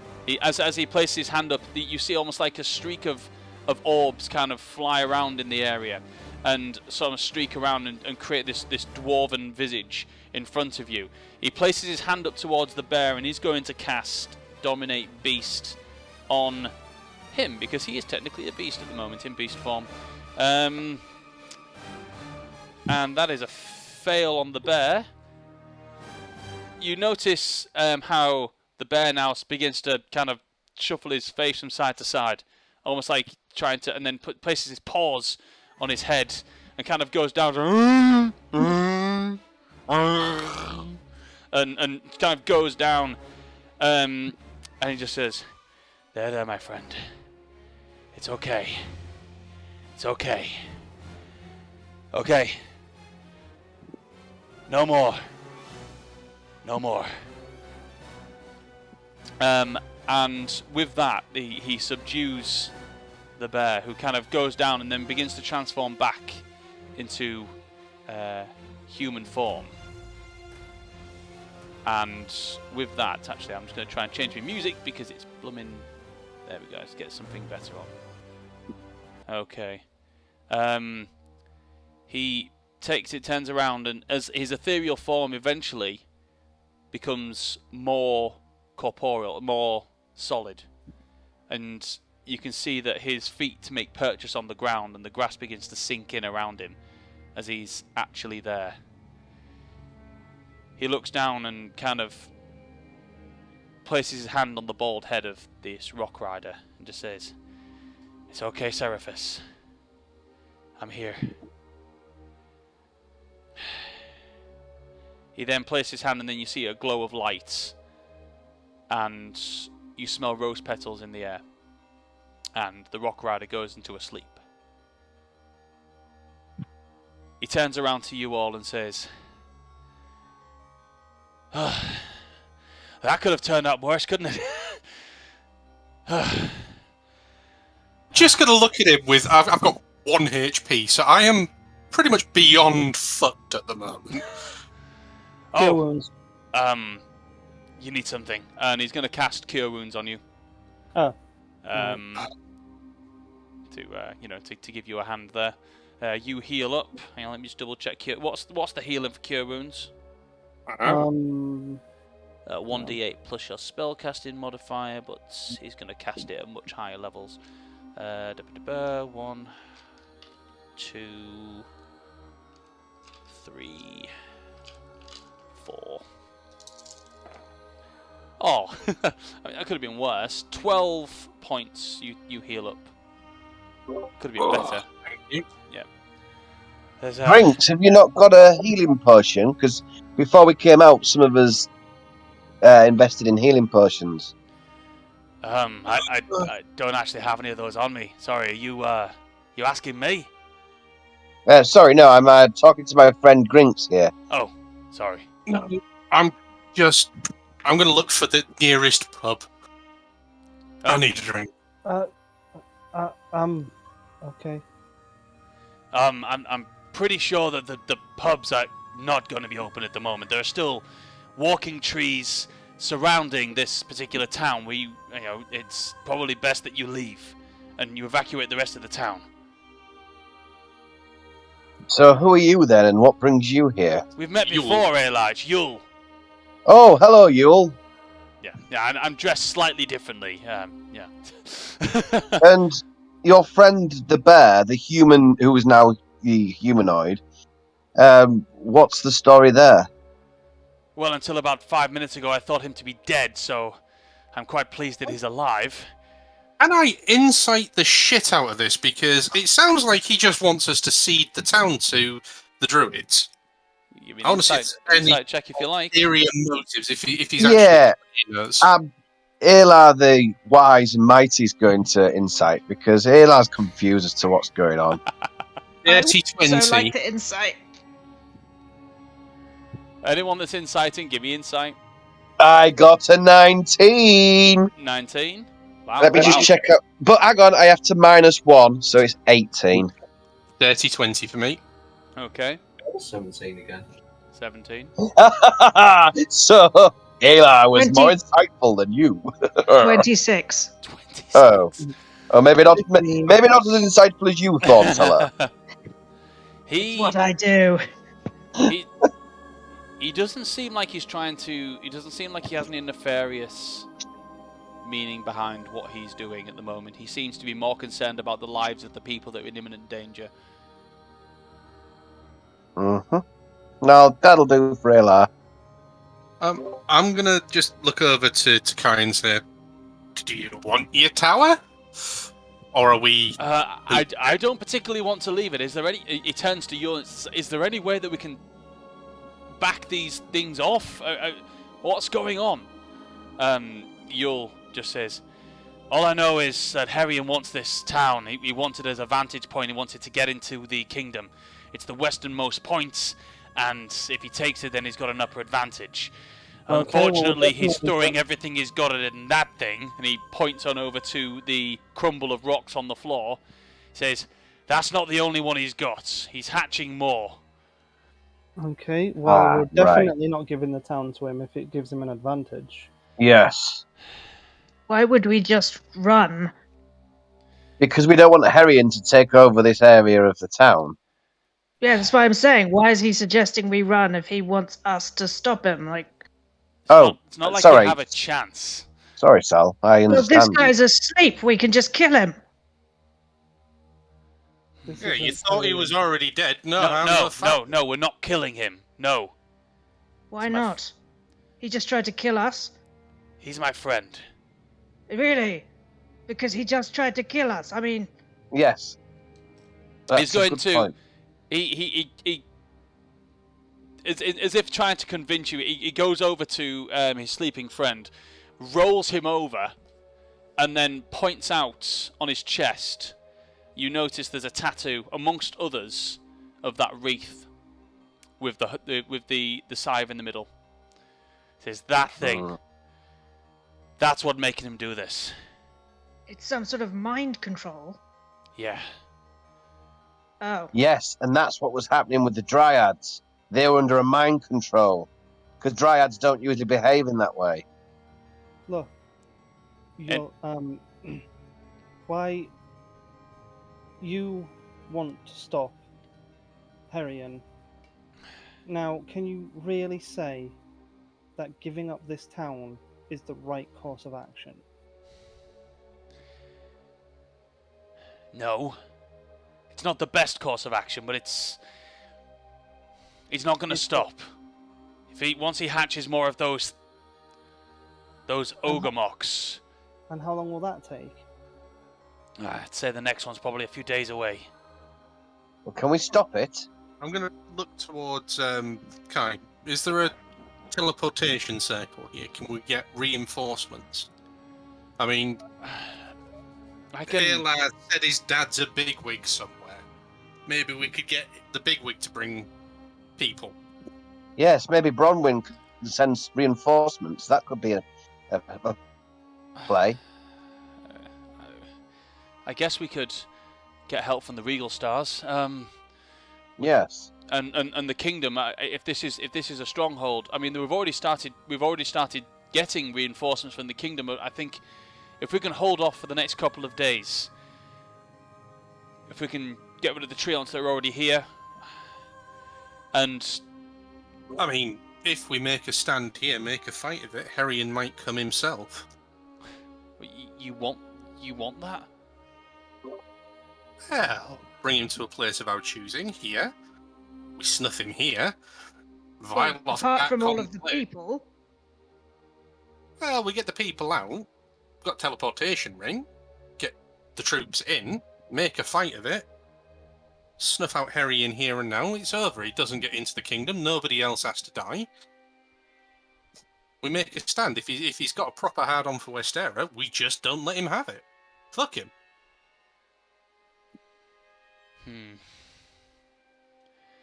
All I know is as soon as he gets another one of those ogre mocks, it might not be as easy next time.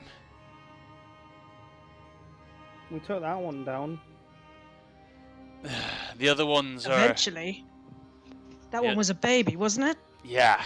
The other ones are more mature. So we call in the cavalry. Make a fight of it. Those ballistas seem to do quite a good job of holding it.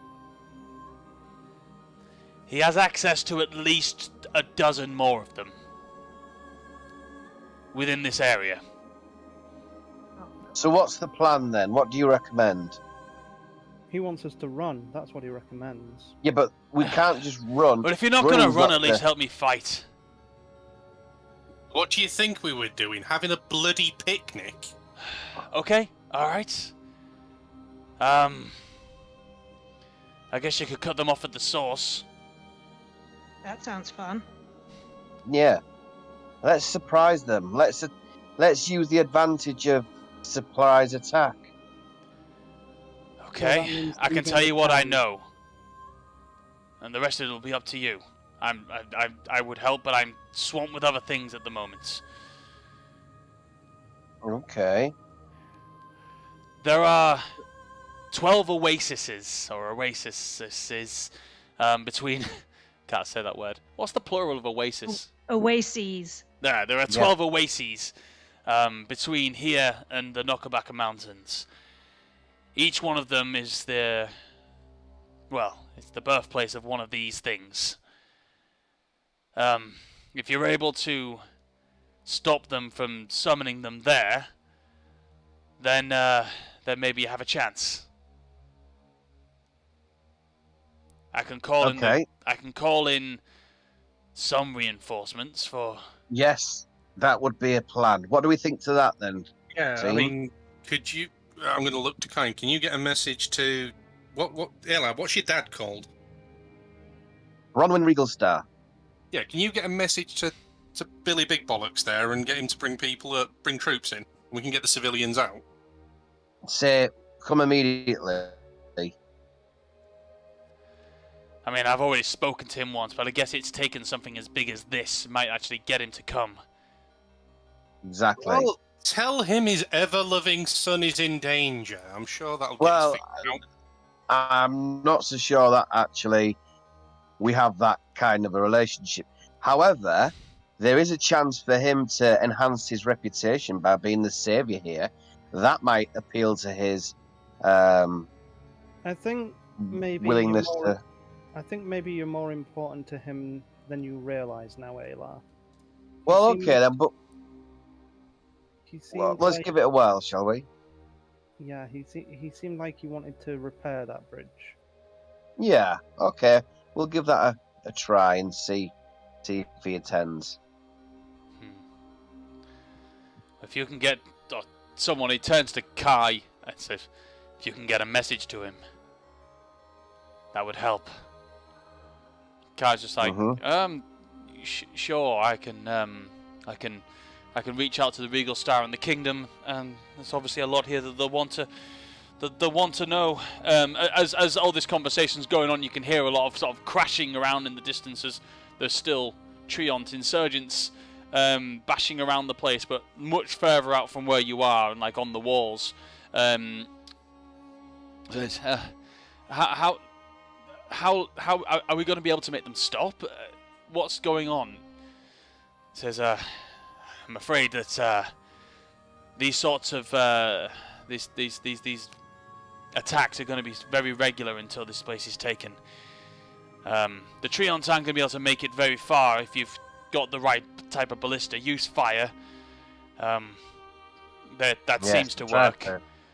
I'm not exactly a big fan of killing the Treants, but unfortunately I'm not powerful enough to stop all of the control that's going on at the moment. I'm very stretched thin. He turns around and his hand begins to glow again, and he places it down on the tattoo that's on the Rock Rider's chest, and you see a handprint sear and burn into the skin, and you the Rock Rider's eyes like widen at this and wrap around his hands and clutch on, and says, "Hold on." And you can see that it's like gripping and looks like he's about to break his arm with the amount of grip that he's got on him, until eventually he passes out from the pain, and he lifts his hands off, and you can see there's a handprint burned into his chest. The tattoo is gone, as well as the sort of the outskirts of some of the other tattoos, and he's sort of like a cold sweat. He says, "It's better now, my friend." He picks him up and whistles, and the bird, who is now no longer under dominate, the rock, flies back down onto the ground. Says he mounts the Rock Rider on. Says, "I'm gonna get your help, Seraphis. Look, Is it not worth questioning him? Maybe he's got some intel. He probably has. Unfortunately, he's in no fit state to do that right now. He was dead a few days ago." What? Well, I watched him die. He's the reason I want Herion dead.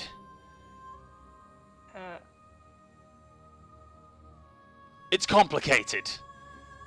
Herion killed him in front of me to make a message. He obviously brought him back and used him as one of his servants.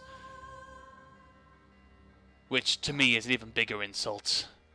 Yeah. Seraphis is an honourable, loyal member of the Gaia Moran.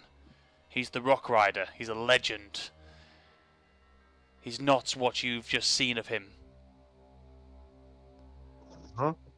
He's a legend, and he got defeated by Herion. Are we ready for this? Yeah, To be fair, we Herion, did kick his ass. Herion has a lot of power. you wasn't the- there.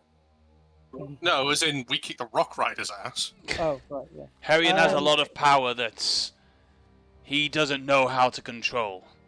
I mean, I nearly killed Herion last time we met. He only survived because you ran away. He wasn't initiated into the Gaia Moran the last time you met.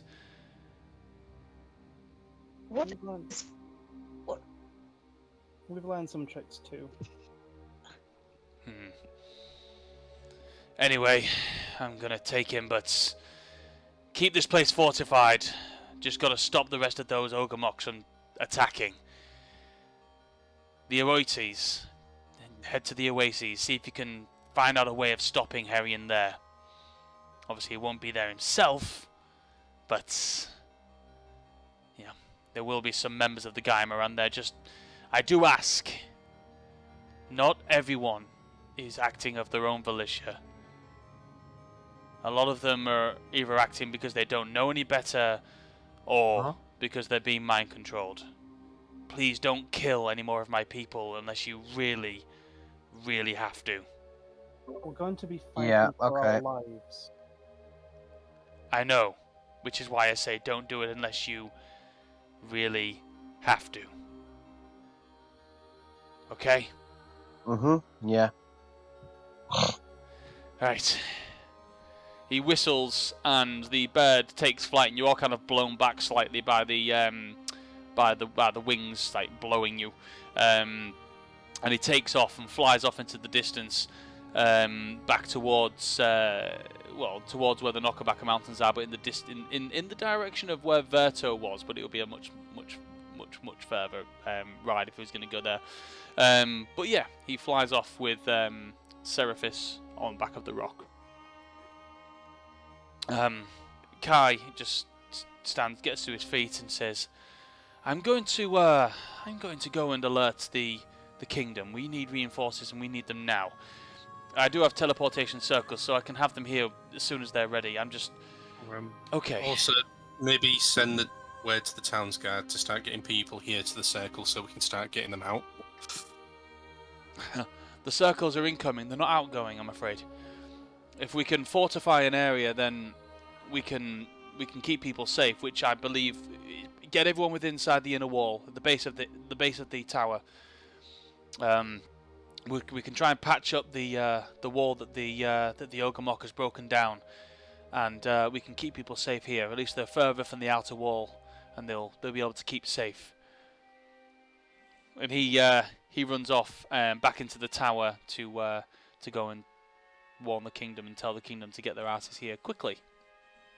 Well, today just keeps getting better and better. I mean, I woke up, I had a drink, and then everything went to shit. Grinks, at least he's not going to be making any maps. Yeah. Hey, kid, I need a word. We need a word.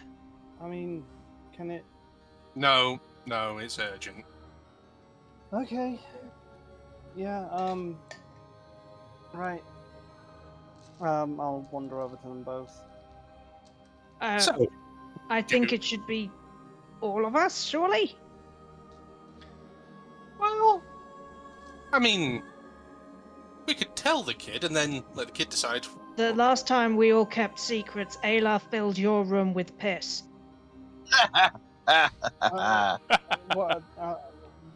Look, I'm very confused and a little. Oh. You know, I was a member of the card-carrying Drow Murder Squad. No. Well, I was. I'm just gonna Okay. put my hands on his shoulders, look him dead in the eye, grin because it's shit news and I'm sharing it and Schadenfreude is great. And I'm just gonna smile and just say, Mona Larry's not gone. Tap him on the shoulders and just take a couple of steps back. Sorry, what? Mona Larry. Yeah, the city's still there. Mona I found Larry- out like an hour ago. Mona Larry, the Drow City that Uh-huh. is full of people that want me and my family dead. Yep. I gotta go. No. We've got to stay here. We've got to sort this. And they've been back. Apparently, they never went away. So they've had 70 years to kill everybody, and they haven't. So it's not a pressing thing. We need to get a message to your mum as soon as we can. But this is more important at the moment. If the kingdom falls, it seems that this Herrian chap's gonna go eastwards or go westwards. Because I don't know, I turn to him and say, maybe you don't understand because you don't have a family, but I need to protect mine. And protecting them from both fronts. What do you think is going to happen once Westra falls?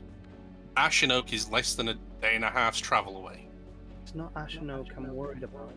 It's And you've got Nayland. nothing to worry about the Drow either. They've been back and, well, never really went away. I mean, Sal knows a hell of a lot more than I do. They haven't attacked in 70 years. I can't see them attacking tomorrow. I pull my collar down and I show him the scar again. They've That's attacked- cute, kid. Yes. Everyone's got scars. Join the club. I was 10 years old. Oh, that's cute. Wait and see what else they've done. And Oh, they haven't done anything to Naloon yet. So just Grinks has been, pull your Grinks has I'm going been to put filled my up. hand. I'm going to put my hand on Grinks' shoulder and say, "Shut the fuck up, Grinks. He's allowed to be worried."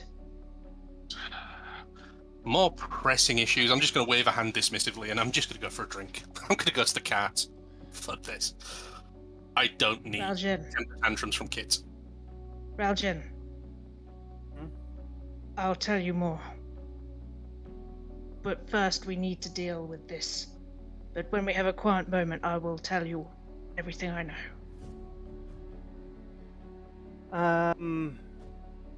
I inhale deeply, I exhale slowly, and I managed not to string out a slew of swearing in Undercombe, and I managed to refrain from doing that. Just glare daggers at Grinks. Like I say, the worst scars are the psychological ones. It doesn't matter how bad they look. It's what they make you feel that matters. Yeah. You're allowed to be scared. If you're not scared right now, with everything that's going on, you're an idiot. Because this is scary. So you're allowed to be scared. But we still have to deal with it. I'm not afraid of Harrion. I'm not afraid to march off to fight whatever it is that we're marching up to fight. But I can't lose them. We'll make sure you don't. We'll be ready. As you're... I'll make sure of it. Sorry. That's it. As you're having this conversation, Jan and Ayla, you guys are just sort of still stood. I don't know if you were doing anything else, but Oh, I assumed they also. yeah, joined you're us, but I sort of guess with that's up that. to them. Whilst you guys are having that conversation, Jan specifically, you see Kai, sort of like come out of the main entrance to the tower. His face is white. His shoulders are hunched and his head is down. He holds in his hands a piece of parchment. He walks up to you, Jan, and Ayla specifically. He seems to have developed more of a relationship with Jan than most. As he goes up to you, and he kind of puts his hand on your shoulder and says, "We have to evacuate." He holds up a piece of paper to you. I read the paper. It says on the paper, and it's a message burned into the paper. It's a magical form of sending and receiving messages. The first part of it is a message that Kai had sent to the office of the king, basically stating everything that has happened and how help is needed urgently. And there is a message below, which, clear as day, just says, "Let Westra fall." That's where we're going to end tonight's session. And that's where I'm going to end it tonight. So why does they want us to let Westeros fall? So we'll find out next week. Actually, you do notice below it there is a signature, Jan, as you read it. The signature reads T. Mormakar below it. Do I recognise that name? Give me a history check. I know this name. 9. 9. It's not actually that difficult because you lived in the kingdom, so that is actually a success for you. T. Mormakar, or Tyrann Mormakar, he's essentially the right hand of the king. It's like the hand of the king. He's the one that deals in a lot of the king's business, but doesn't always. He's supposed to deliver messages on behalf of the king, or sometimes make decisions on behalf of the king. So this message didn't come directly from the king. It was delivered by this Tyrann Mormakar. So we're going to end tonight's session there with Let Westra Fall, and time for us guys to call it crits. And we'll hopefully see you next week. Oh, actually, let me just double check something, because I don't know if we are on next week, because Yeah, we're not on next week because I'm camping. I'm camping next week. But I'm willing to do some rearranging if you guys want to do other nights, like, because obviously I'm on like off work for the next 6 weeks, so I can maybe slip in some extra sessions on some other nights. But we can discuss that out of stream. So for now, we'll call it crits. There's definitely nothing on next Monday, but we'll let you know if there's anything else on. But for now, yeah, thanks for watching, and yeah, we'll see you next time. Bye. Bye. Buzzies. Oh, that was Yeah. very intense. And I just want to apologise to Griggs for swearing at him, but that was in character, not out of character. Oh, it's fine.